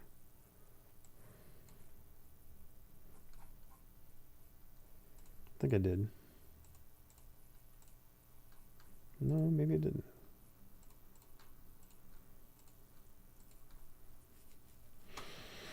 Yeah, so I want to address one point, because every now and then this comes up, because there's a little bit of confusion in the networking world. VMware has not removed the L2 adjacency requirement, because in, was it 2012, whenever vSphere 6 came out, was released, a little more professional way of saying it. VMware removed the layer 2 adjacency requirement for VM kernel interfaces, but not port group. So when we do a vMotion on a hypervisor, there's a back-end network where the vMotion bits fly. So I'm going to copy this thing just to show this, and I might do this again like that. Because the ESXi host is going to need to have some VM kernel interfaces, and VM kernel interfaces are like the management interfaces. So for if you have IP storage like NFS or iSCSI, these are the interfaces that it uses. If you're going to go and buy a management, it goes in by the VM kernel interfaces. VMK1. So these are called VM kernel interfaces. And when some of them, if you're going to do vMotion, you have to specify at least one VM kernel interface per hypervisor. in order to be able to support that vMotion. So the vMotion traffic happens over that VM kernel interface. Let's make this outline. I can make that bigger, give it a bigger weight. Move, oops. And I want to move that. All right, that's not helping. And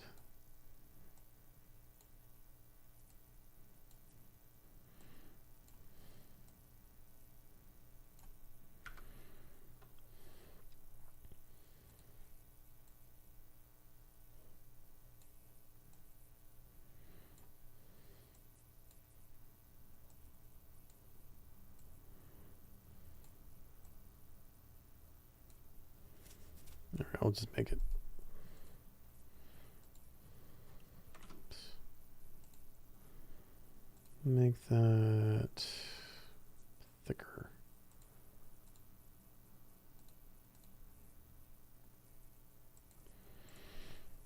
So the vMotion data traffic.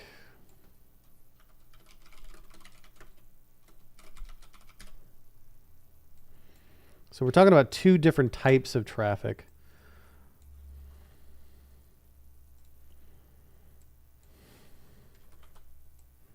Then here's the VM data traffic. This doesn't need to be capitalized.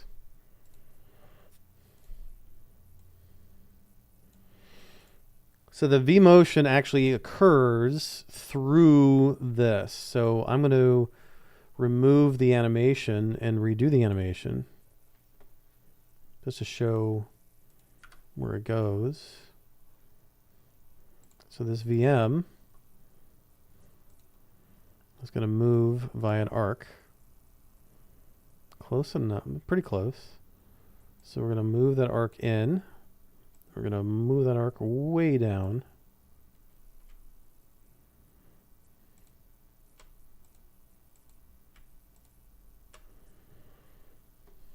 See if that works. Yeah. So the data, the bits for the VM actually go across the VM kernel interfaces.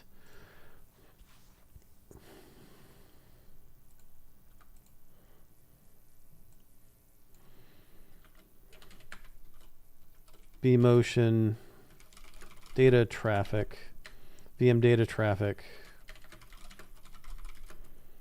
layer 2 requirement was not removed. So we still need to be, so I'll do some call outs and probably animate them too.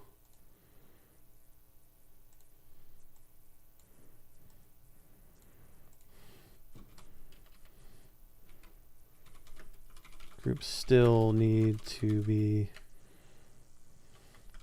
and still need to be on all switches.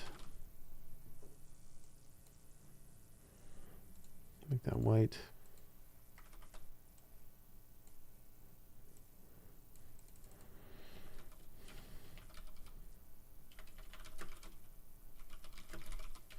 Kernel interfaces.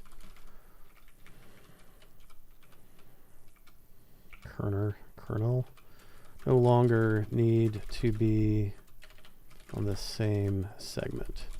So that's what they did.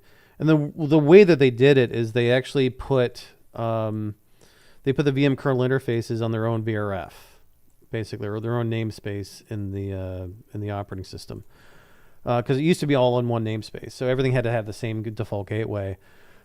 Here you could have a different gateway for your VM kernel interfaces. So VMware has not removed the L2 adjacency requirement, so we still need to have that for vMotion. But we really liked leaf spine. We did. We really wanted to go back to that leaf spine because it was so much better, so much better way of doing things. So we had a couple of solutions to try to get back to that. There was Dr. Radia Perlman. Perlman was spelled with an A. Again, these are like the little things that you want to do. You want to make sure that you get that right. Radia Perlman. Nope, no A. So it's Perl like the language Perl. Dr. Radia Perlman, creator of the spanning tree protocol. Creator. The spanning tree protocol created Trill.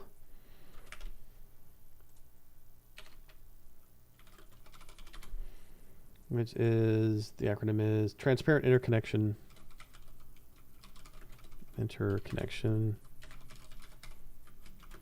Lots of links.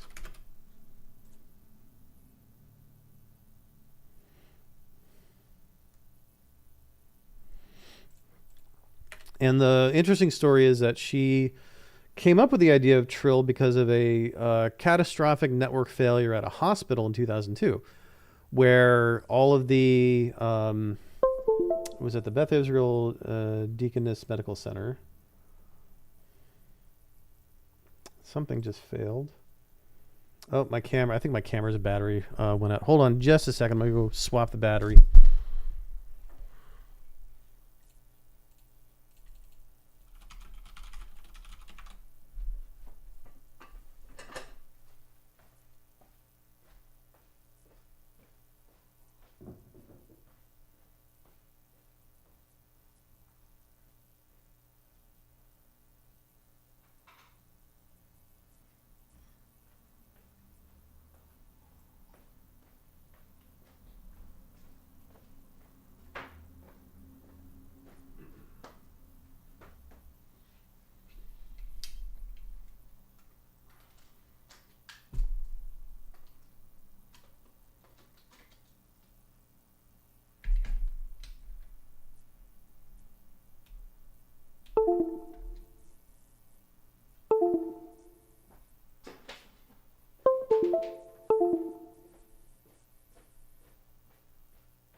Okay, there we go. Yeah, I had to swap that.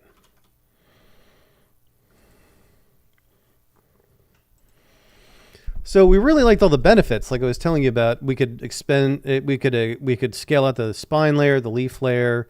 We could buy less expensive spine equipment versus have to buy chassis, which were much more expensive, especially if we had a low port count or low port density. So then there was a couple of approaches. So Dr. Radia Perlman created Trill, inspired by a failure of the network at a hospital. And what happened, if I remember the story correctly, it was someone had been labbing with a switch, and they made it the root bridge in the lab. And then they needed to put that switch into a closet to replace another switch. It was like a Cisco 2900 XL, something like really small. And they plugged it in, and all of a sudden, for the entire hospital, it became the root bridge. And it couldn't handle being the root bridge and all the traffic. And so the network went down, and it took them forever to figure it out. I think it was down for like 2 days. So imagine you're the creator of a spanning tree, and your creation has just taken a hospital down for 2 days. It wasn't her fault, of course, but she thought we could have a better way of doing this. So she came up with Trill. Cisco took Trill and made it fabric path non-compatible, of course. But Brocade did the same thing, took Trill and made VCS, also non-compatible. The IEEE made SPB, shortest path bridging. Very similar concepts. In fact, Radia Perlman went to the IEEE originally with her idea, And they told her no. They said, we're not going to do this. Involves a routing protocol because Trill involves a routing protocol. They said that's an abomination. We're not going to do this. I think they actually told her abomination as a term. And then so she was like, all right, I'm going to go to the ITF. And they adopted it and it became a standard. It's still a standard today. It's not really used by many people. I think the only companies that use it are... Who uses it? Huawei? Extreme, HPE, Huawei. Yeah, there's like Alcatel-Lucent. I think they use SPB for their data center, and Huawei uses Trill, something like that. I can't remember what it is. But in terms of market share, at least in North America and Europe, neither of these have much market share.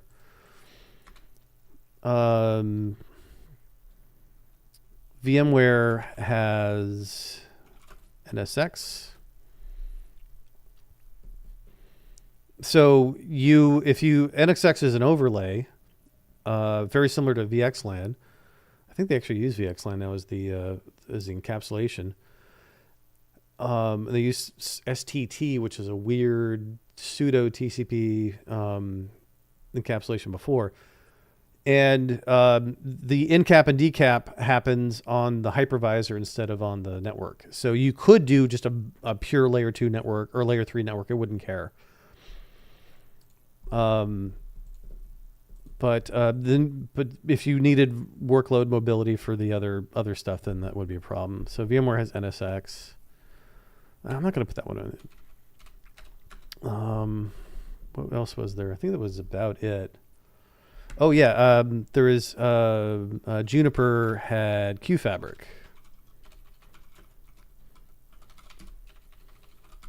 I don't think that's around anymore.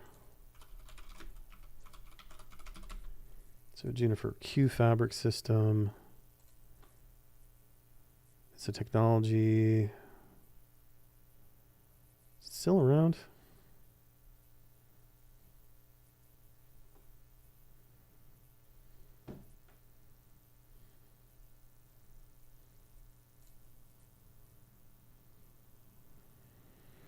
I think it's Fabric, QFabric. I think it's telling that the first couple links aren't Juniper, so I don't think that they're pushing it anymore. Yeah, QFabric demo 14 years ago. It came out in like the late 90s, early 2000s.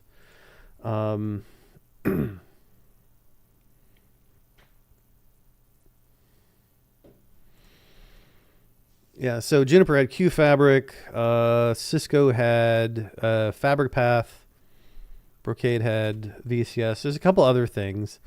We're trying to get back to it, and then enter VXLAN.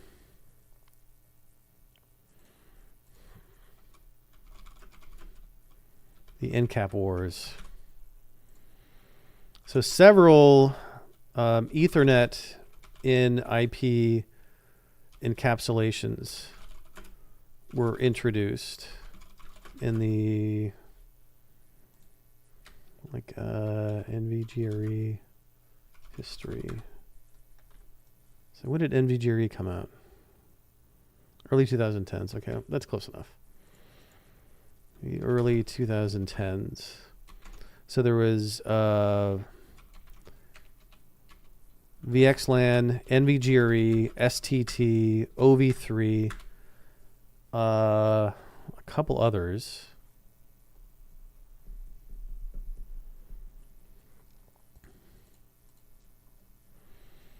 Several standards based. So that's the important key here. These were all standardized. In fact, they still are. STT might not be standardized. Encapsulation.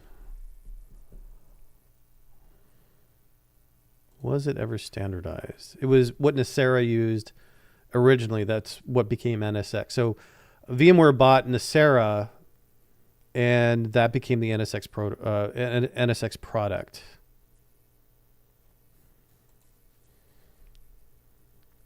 Well, it looks like, or at least tried. So standards based. And The idea here is that several vendors would get together to try to make an open standard of encapsulation so that we could encapsulate the Ethernet frames into IP packets, and then we could get the best of both worlds. And then we would have overlays. We would overlay these networks on top of a base layer 3 network. Maybe I should do an overlay. Overlay concepts. Overlay concepts. So an overlay concept is that we would have a leaf spine topology.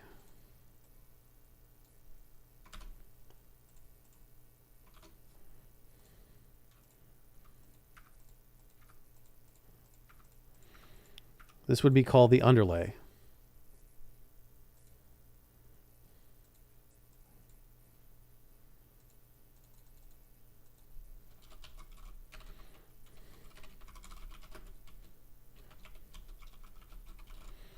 And it would be purely layer 3.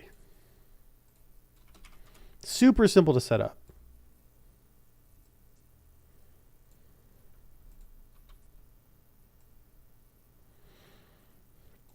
So that would be the underlay. And then on top of that, we would put an overlay.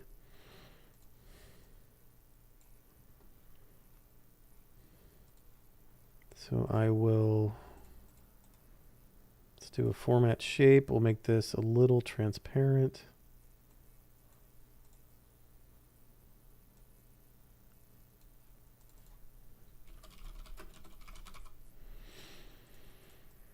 We put some sort of overlay network, and that would allow us to do the vMotions. So I'm going to copy this guy again.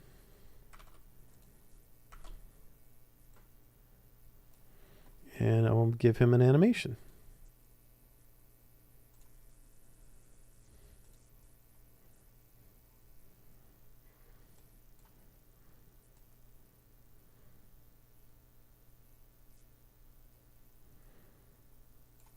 Then I'm going to add an animation. I'm going to have him move again.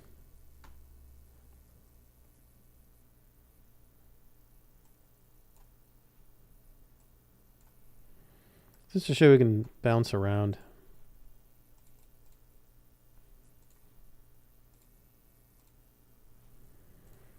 Oh, that is annoying.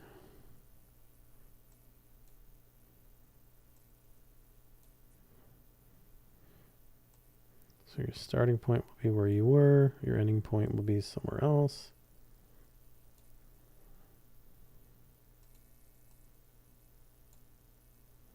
Here we go. So, yeah, close enough. It's a little rough, but. And then I'll also do it appear here. I'll put that in front of everything. Also, that'll have to be an appear. So add an animation, fade in, then that will go.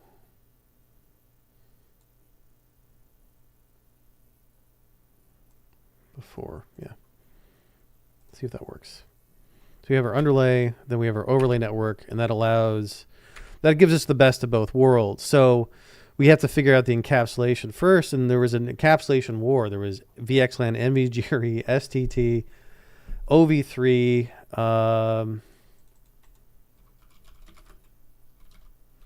Geneve, I think was another one. When did that one come out?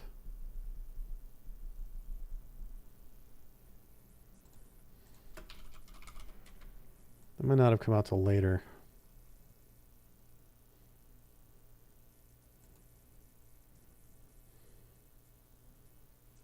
$2020. It's been around for longer than that. 2014. Yeah, I'll go ahead and put it in there.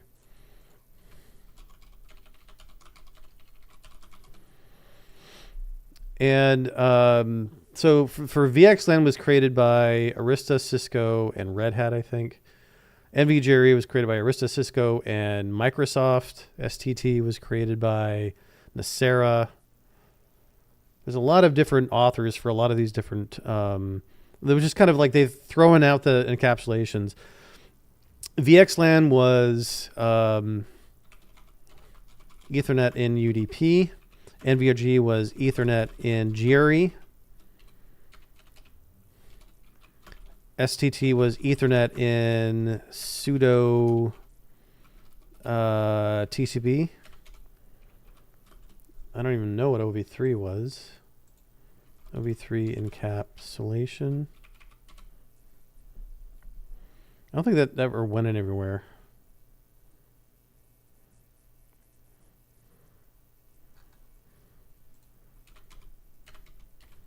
Zero V3? I can't even find information about it. I'm pretty sure that was an in-cap.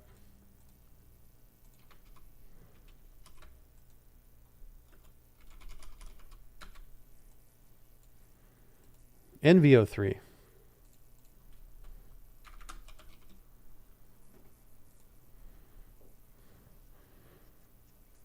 Man, I've been calling that the wrong thing for a while now. Network overlay encapsulation considerations.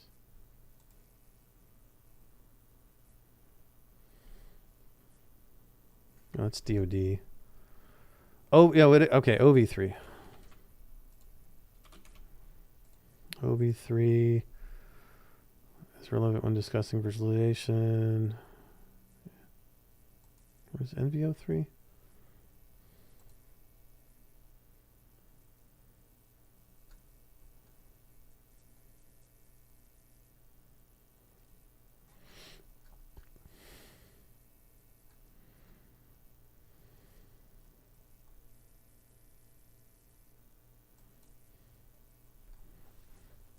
Generic.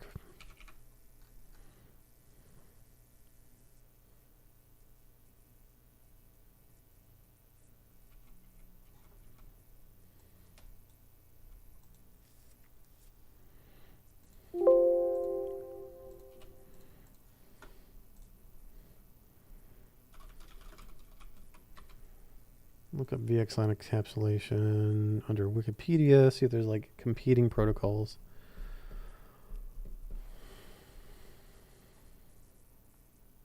There's MVGRE, but that one, Microsoft abandoned it.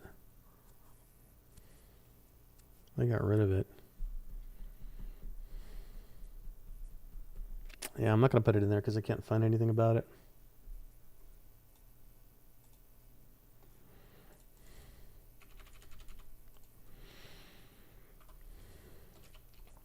Yeah, what is Geneve? What type of encapsulation?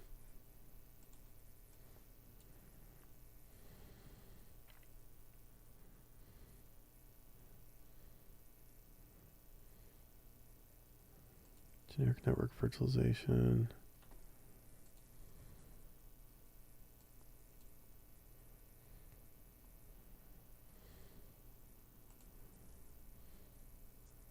There's the standard.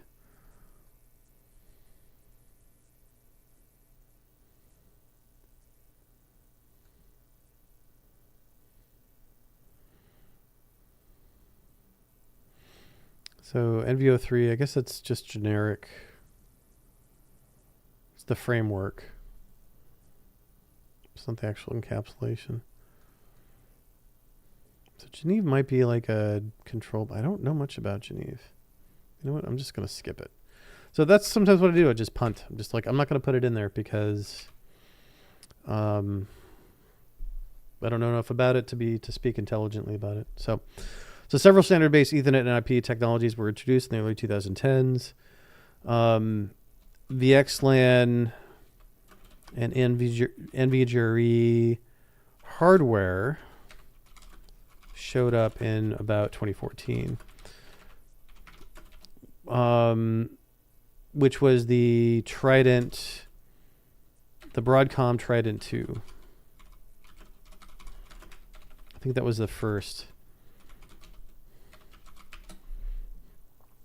So 2014, 2015 is when we saw switches that could in-cap and decap VXLAN. But there was a troubled start. It wasn't a good solution, so we're getting towards the end of the story here. This has gone on for a lot longer than I thought it would go on. So yeah, but we're up 2 hours now.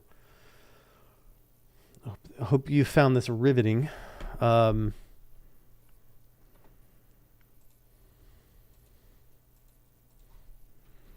a rocky start.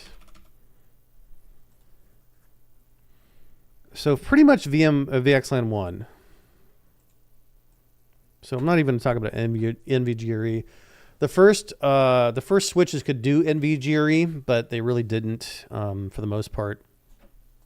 It was a capability. I don't even know if they enabled it in software. The chips could do it, but I don't think many people enabled it in software.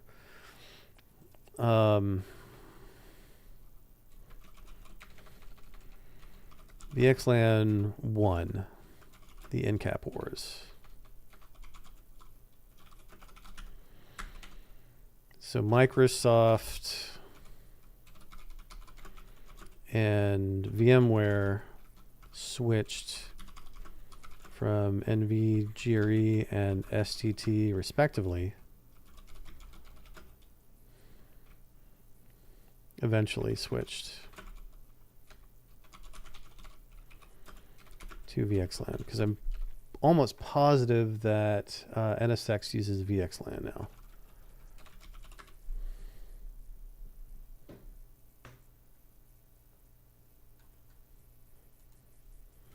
I don't think they use STT anymore.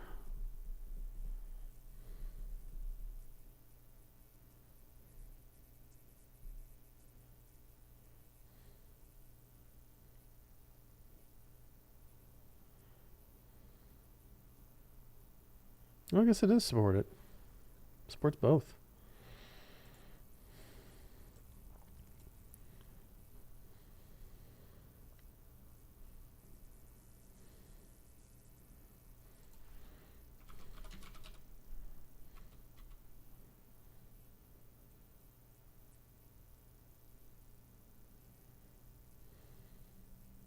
Yeah, I guess they did. All right. Oh, they don't use STT anymore.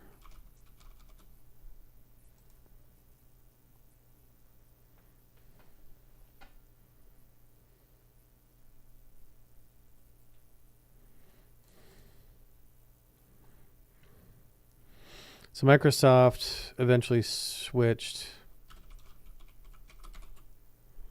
from NGRE to VXLAN for their virtual switches. And VMware moved away from STT to VXLAN. And Geneve.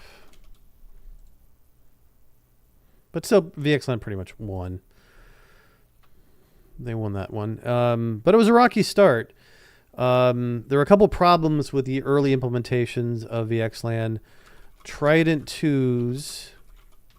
So Juniper, Cisco, Arista, they all had Trident 2 chips. So these were I had switches based on Trident 2s. And these were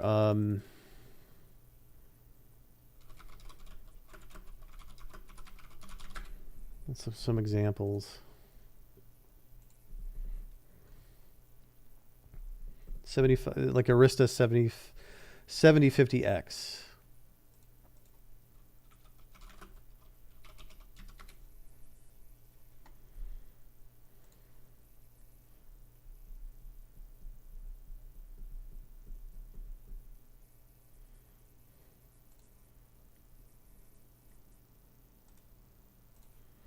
See if we can find an image of this. Nope. All right, Trident 2s were the basis of 10/40 gigabit switches. So that was the first generation of 10 gig switches that came out. They were mostly based on Broadcom Trident 2s. Trident 2s could only in-cap or decap a VXLAN packet. So it either could take a VXLAN encapsulated packet and remove the VXLAN header, and then, or it could take a regular Ethernet frame and then add on a VXLAN header. It couldn't do both. This limited VXLAN capability to bridging only. not L3, not routing between VXLAN segments. So it wasn't very useful. Because it's cool that I've got this this layer 2 overlay, but I can't route through it. So I've got to have something else act as the default gateway, like a separate router or something. Because I could only do I couldn't route through VXLAN. So it was used in some instances, but not. It didn't replace. Oh yeah, what I wanted to do is show off the. Sorry, I'm doing a little non sequitur here before I forget. Post VMware data center network. So this is like 2006 to 2019, 2018, somewhere around there. So this is what it looked like. It came in 2 variations, and actually I already have some images on it.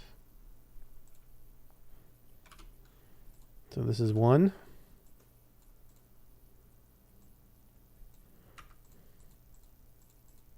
Actually, I think that was already in my other one too. Yeah, it was in this one. So already fixed the colors.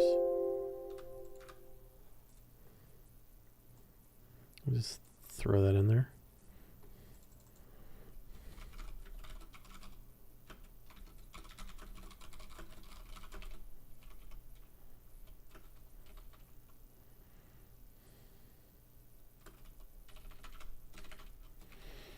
So about 2006, this is what they started to look like.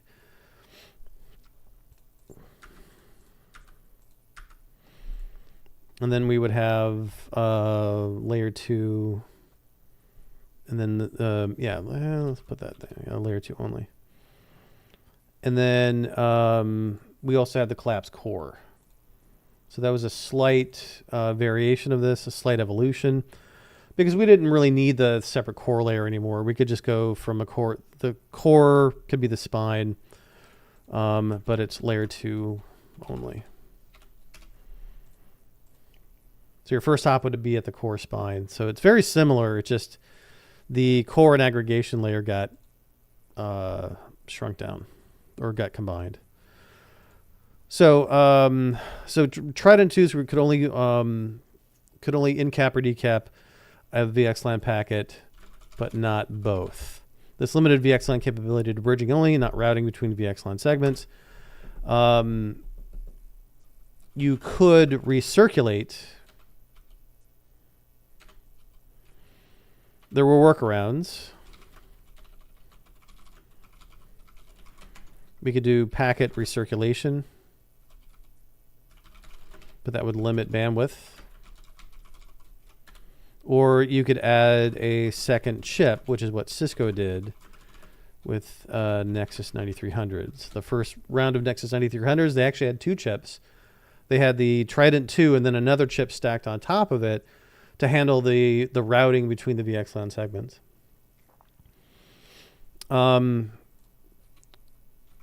Trident 2 Plus chips came out. When did Trident 2 Plus come out?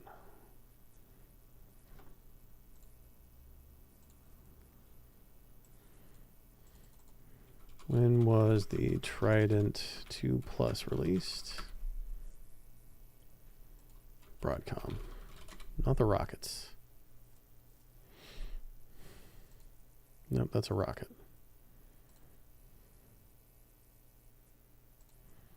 Trident 2 architecture.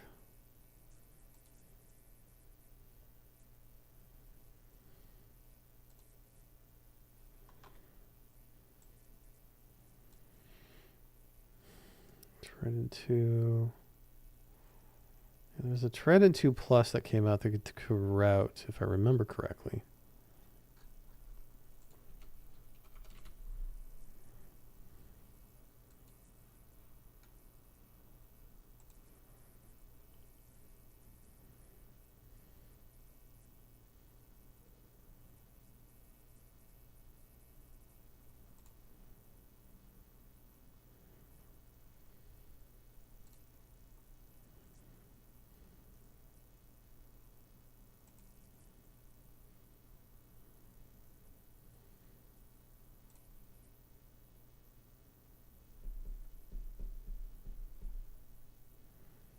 Yeah, Trident 2 Plus. When did that come out?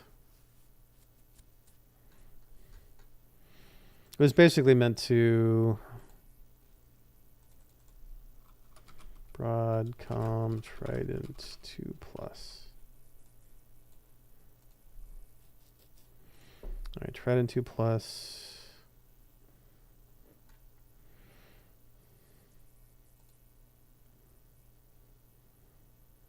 I'll just look it up by the series.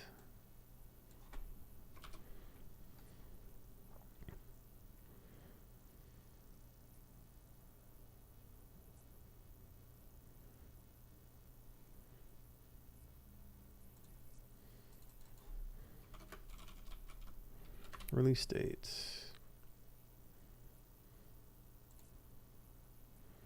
Oh, this group, this website's a really good one.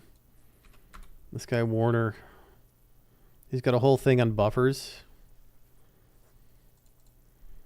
He keeps track of the buffers used. April 2015.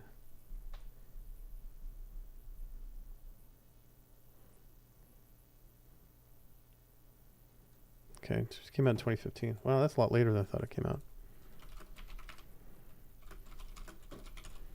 But among the benefits is it could route VXLAN. Okay. And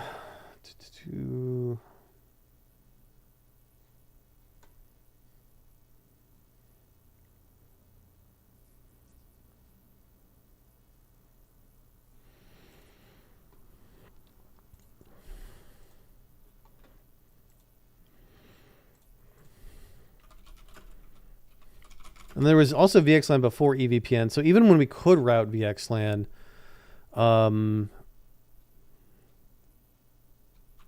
VXLAN data plane mimicked Ethernet forwarding. And that it was flood and learn. And flooding could be done via head-end replication or multicast. So in order to distribute MAC address information, so think about switches. So I might want to do a diagram here. So let's start a diagram. We'll see where it goes. Standard Ethernet forwarding as defined in 802.1d Ethernet bridging.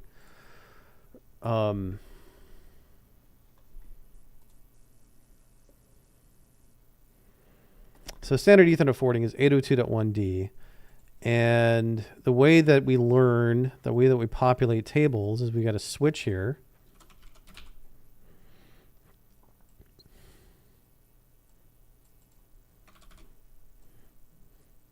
And they both have forwarding tables, so I'm going to copy those forwarding tables again.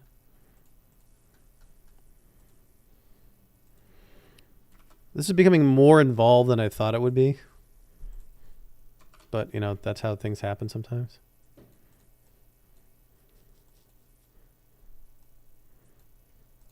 So switch 1, switch 2. Make this smaller.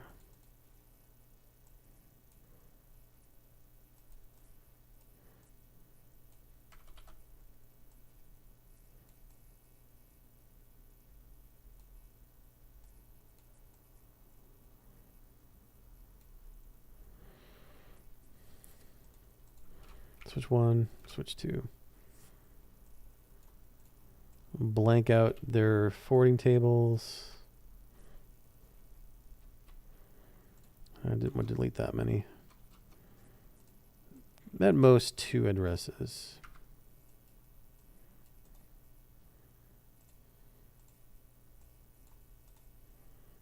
Delete those rows.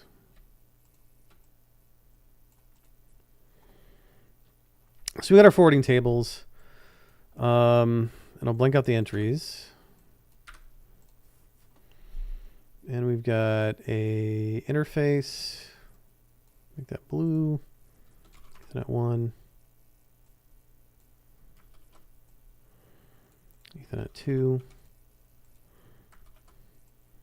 Ethernet 1. Ethernet 2.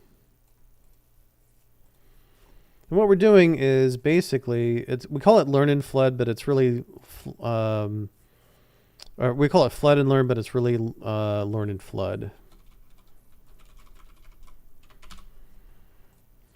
I'm not sure if there's an actual order of operations on the equipment here, but I've got a host.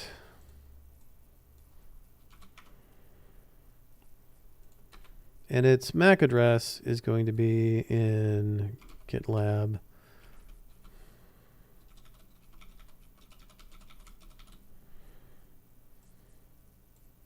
.48 bits, 6 bytes. And it sends a packet, sends a frame into Ethernet 1, and then we learn that MAC address.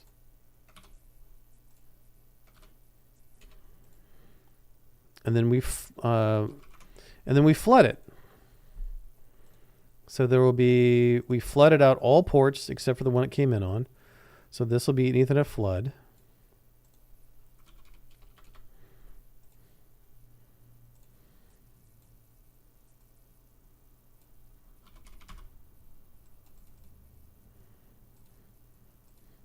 Because we learned and then we flood. And the flood frame comes in, and now we've learned it. Let's say this is port 11 or 22. So now we didn't learn it on Ethernet 22. All right, I think that's enough. Just a review. I don't need to teach people about, just need to jog. Sometimes you don't need to teach them about the entire concept. We just need to jog their memory. So standard Ethernet forwarding as defined in old-timey 802.1d. When a frame enters a switch and it's an unknown unicast frame, then we learn it and then we flood it. So let's go ahead and do some animations. Some simple ones. So frame comes into the switch. We learn it. Can I animate just the text? Or do I have to make like a separate text layer?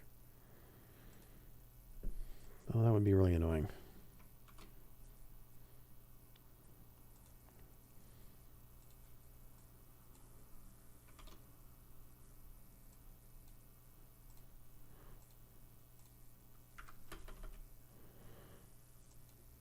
Yeah, I think I have to make a separate text layer. So I'm going to erase this. Oops.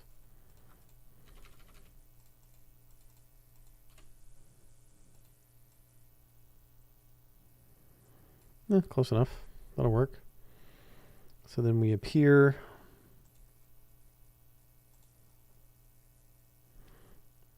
Actually, no, I want that to be a fade in.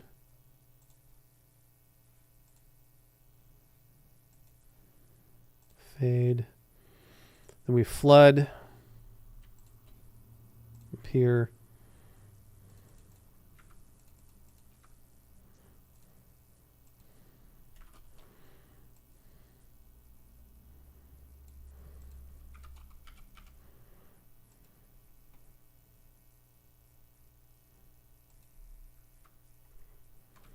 Gosh darn it. Then we want that to fade in. So it looks like this. We have a host, sends a frame into the switch. We learn it, we flood it. That way the other switch learns it. Quick review. I think that's more than sufficient.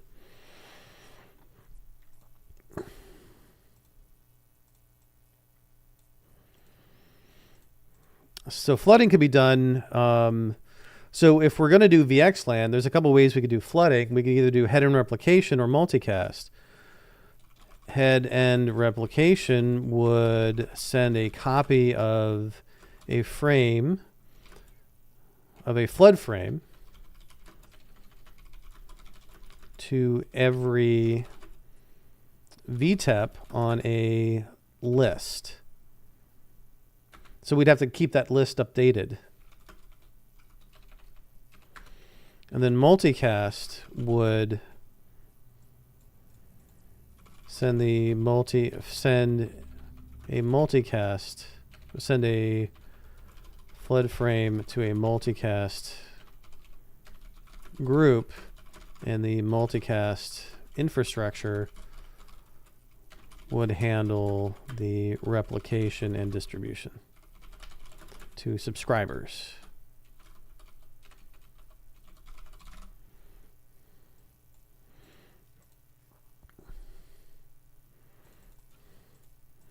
Let's do this. I'm going to promote these. Now the head-end replication, so we either had to manually maintain the VTEP flood list for each VXLAN segment, or we would have to we'll just put that in there. Some vendors like Arista had a CSX, which was a controller that would basically maintain your flood list for you automatically, but that was not a part of the standard. It didn't conflict with the standard, but so VXLAN before EVPN, and then there was no built-in routing in VXLAN, so you had to come up with your own routing because it was just layer 2. VXLAN is purely layer 2. Let's talk about some benefits of VXLAN, or what VXLAN is, because I think I glossed over that. Oh yeah, there's a fun fact about VXLAN and maximum number of segments.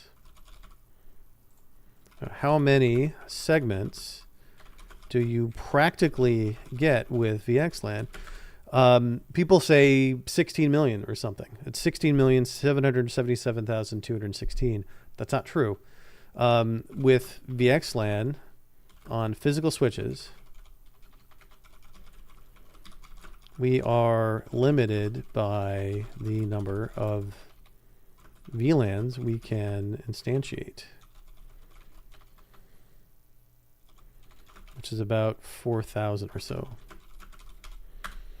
So even though the address space is 2 to the 24th power, which is 16 million something, we're still limited to 4,000 segments because we're using physical switches. Every VXLAN segment must be assigned a local VLAN to forward frames in. So you're always going to have to map a VXLAN segment to a local VLAN. Let's draw a little diagram here. Probably should do a VXLAN quick facts sheet. So VXLAN is extensible private extensible local area network.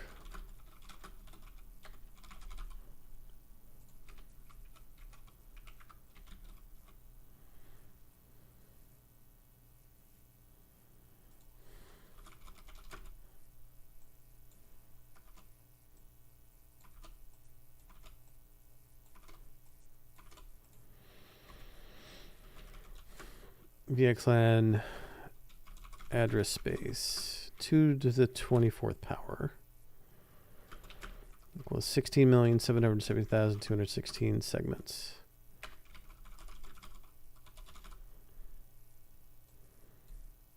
So this one we can do font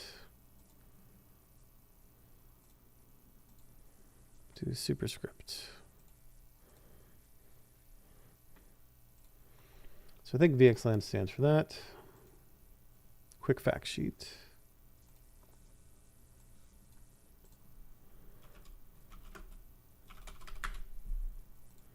Virtual extensible LAN.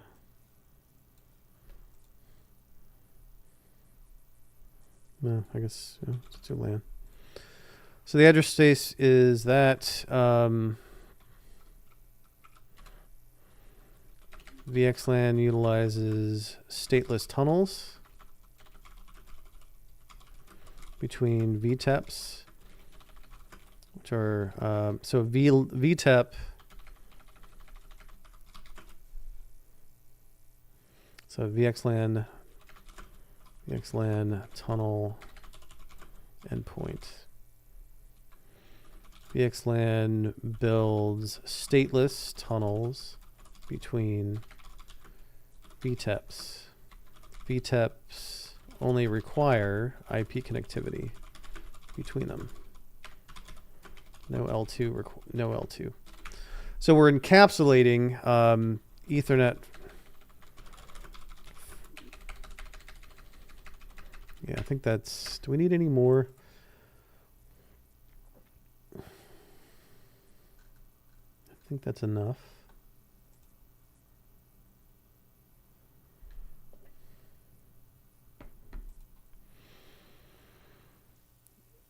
So VXLAN address space 2 to 24 power, 16 possible segments. Though practical limits are the same as VLAN. We'll talk about that on the next slide. VTEP is a VXLAN tunnel endpoint.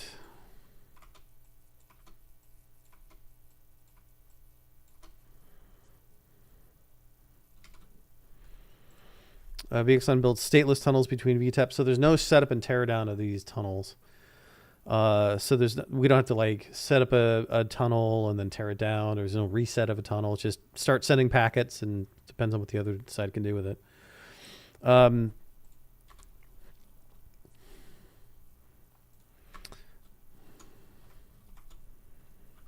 VXLAN ID is called VNID VNID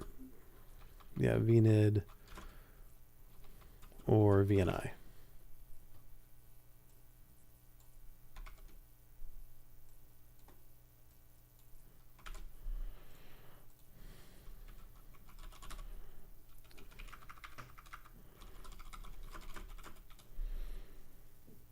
Yeah, so VXLAN segment ID is referred to as either a VNID or a VNI. There's the VXLAN tunnel endpoint. VXLAN builds stateless tunnels between VTEPs. VTEPs only require IP connectivity between them. Do we want to put a network in here? Yeah, why not?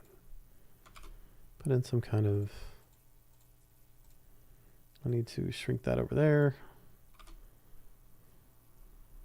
I'll group this. Shrink it down. And then say VTEP.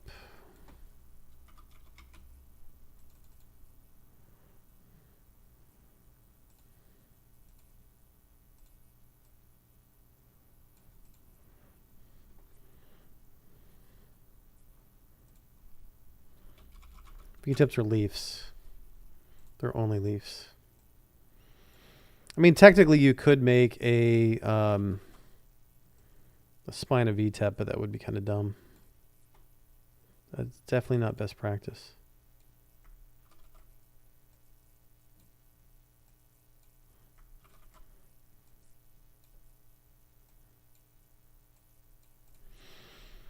So the leafs are VTEPs.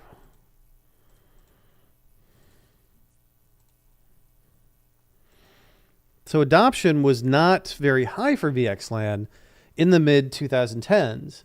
So we got the switches in 2014. We got some, we could do VXLAN routing in about 2015. When any of the 25 gig switches came out, that was the Trident 3s and other similar ones. And we could definitely do VXLAN routing. But we still had other limitations. We either had to do flood lists or we had to do multicast. And neither was a really good solution. Or neither was a perfect solution. So enter VPN. So what did EVPN bring to the table? EVPN is a control plane for VXLAN, and it actually is a control plane for other encapsulations too, but we mostly see it. It does MPLS as well. So EVPN is a control plane for VXLAN. EVPN brings IRB, integrated routing and bridging.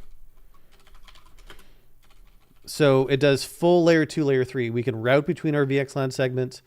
We have a way to distribute endpoint reachability. So we can distribute endpoint reachability for a LAN and for a VLAN inside an L2 segment and between them. So L2 segment, that's bridging, and that's routing. So it has both built in. So it's your one-stop shop for your control plane. We don't have to maintain flood lists. No flood lists. And we can do head-end replication or multicast. You can do either one. Works with it just fine.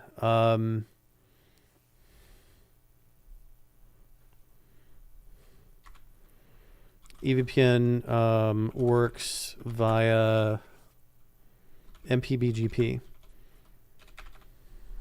So it's an EVPN, it's an MPBGP address family for the control plane. And then there's a bunch of route types.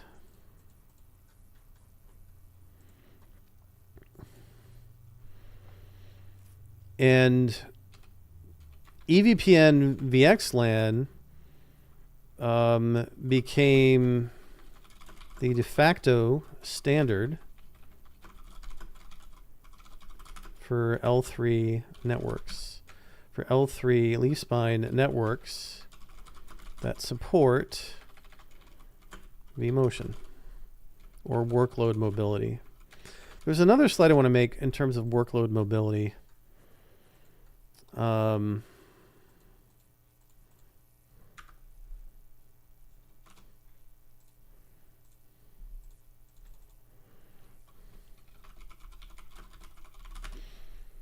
I never want designer to suggest anything, and I always have to click that every time I start up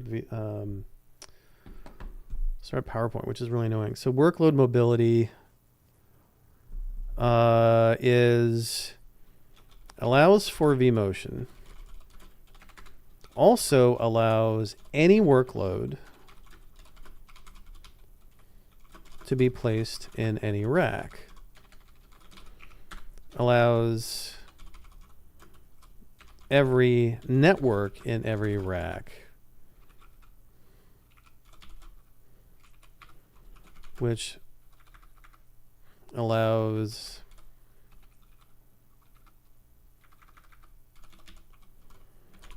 any workload to be placed in any rack.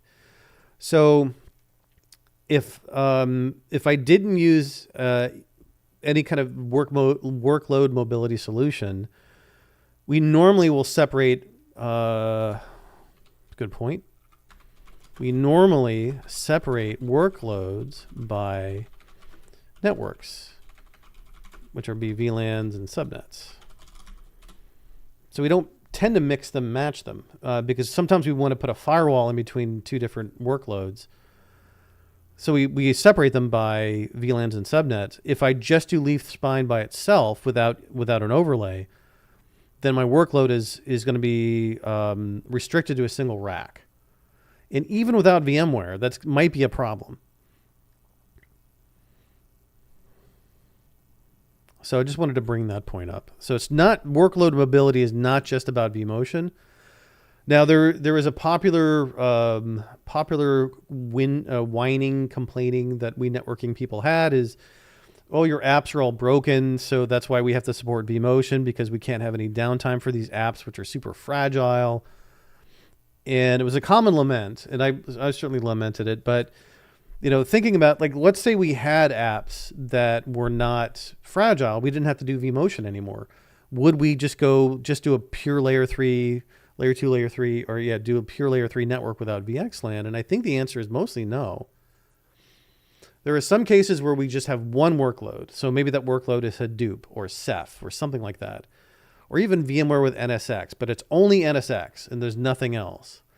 Yeah, you could do layer 3 leaf spine, no problem.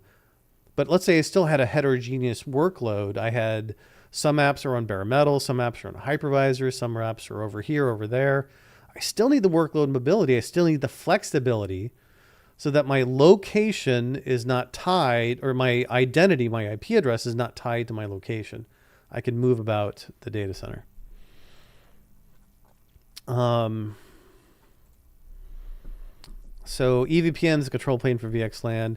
EVPN came later. EVPN, so VXLAN was came about, started to talk about it in like 2010. We started to see implementations in 2011. EVPN was talked about in 2014. Came later than VXLAN. So there was a period of time when we had VXLAN, but we didn't have EVPN. So that's what limited the ability. So when was EVPN standardized?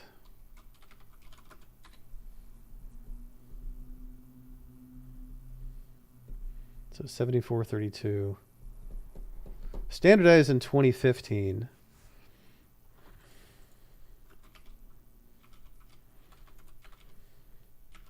But it wasn't just... There's other aspects to it. Like IRB was not standardized until 2021. So that's relatively recent. So RFC 9135. So there's a interesting blog post from Cisco about this. I was reading this earlier. I was in research for this. So they put a nice graph here that shows EVPN overlay. So the requirements for MPLS based, so that was for MPLS. So that came about.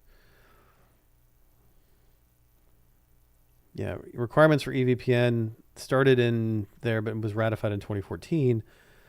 But PBB, I don't think we have to worry about that. EVPN overlay, that was not ratified until 2018. And then IRB, not until 2021, but I think 2018. Let's do 2018. So there was a good amount of time, and then vendors started to implement it about 2016, 2017. I started to see it.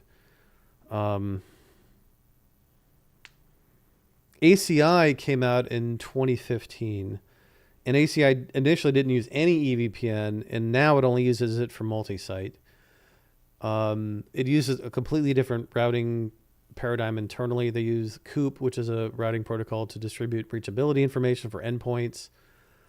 MPBGP to redistribute routes learned from border leafs, and then it uses ISIS as the underlay.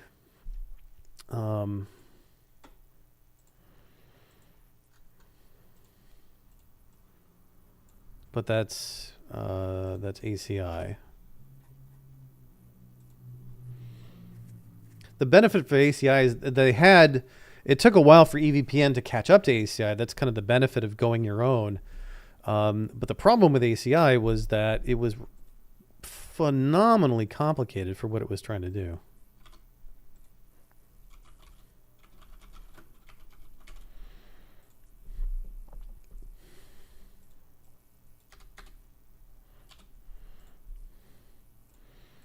So I'm going to group all these, shrink it, and have a couple of final thoughts, and I think I'll wrap this up. This took a lot longer. Hold down Control when you resize something, and it will keep the dimension. It's Control or Shift? Yeah, Shift. Hold down Shift when you resize something, and it will keep the dimensions, which is what you want, but you will have to shrink the text.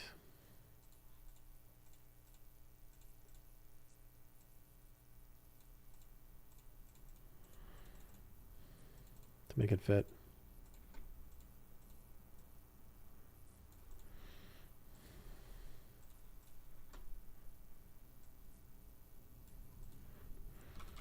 So standards based, although interoperability is not common. Interoperability is not common. Provides both routing and switch and bridging. Connects to outside networks.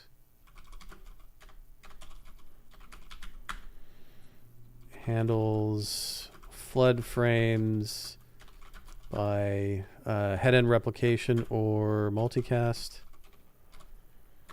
Supports I won't do it that way. So final thoughts. Yeah. Provides both routing and bridging, connects to outside networks, handles flood frames by head-end replication or multicast. I did not.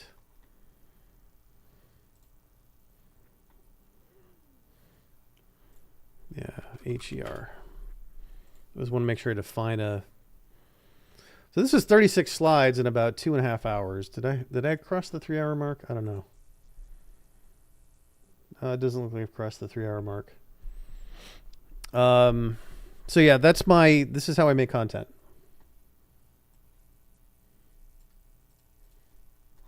The nice thing about doing this live is that I'm not distracted by like going to Reddit or looking at cat animations or whatever. So I'm doing this for me more than I'm doing it for you, but I think some people might find this interesting to see the process of how the sausage gets made. The doubts and the looking up and the like, oh crap, did I get this wrong? So I think what I'll do is I'm going to go for my daily walk and I will come back and I will do this presentation in another live stream and then also publish that. So there'll be presentations and yeah. Oh, I'm not done here. What the heck? Oh yeah, I was yeah, in the middle of this. So that'll be switch 1. Switch 2, VTEP.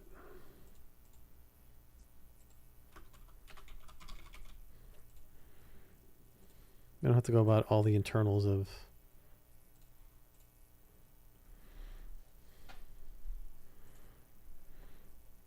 this. I'll just finish this up real quick before I stop the stream. Otherwise, I've left out like one part, and I have to proofread the whole thing at some point. But I'll do that later. Kind of ready for a break.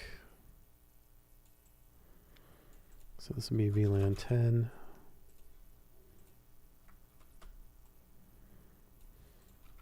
VLAN 10.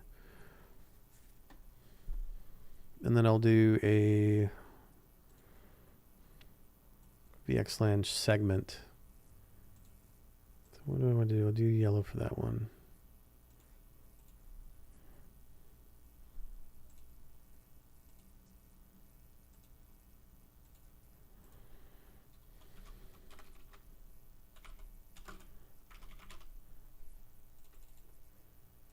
Black.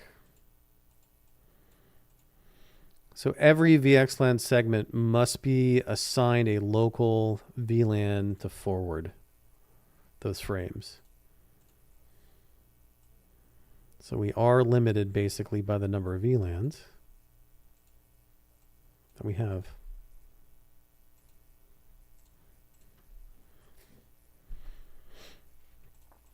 There's ways to get around it, but they're really complicated, and I'm not going to go into it in this class. All right, so that's done. Save. All right, thank you for watching. I've got a lot more live viewers on this. I'd be curious as to what brought you here. Put it down in the comments if you like. But as soon as I stop the stream, shortly after that, it'll become available as a video you can watch, so you don't have to watch the whole thing live.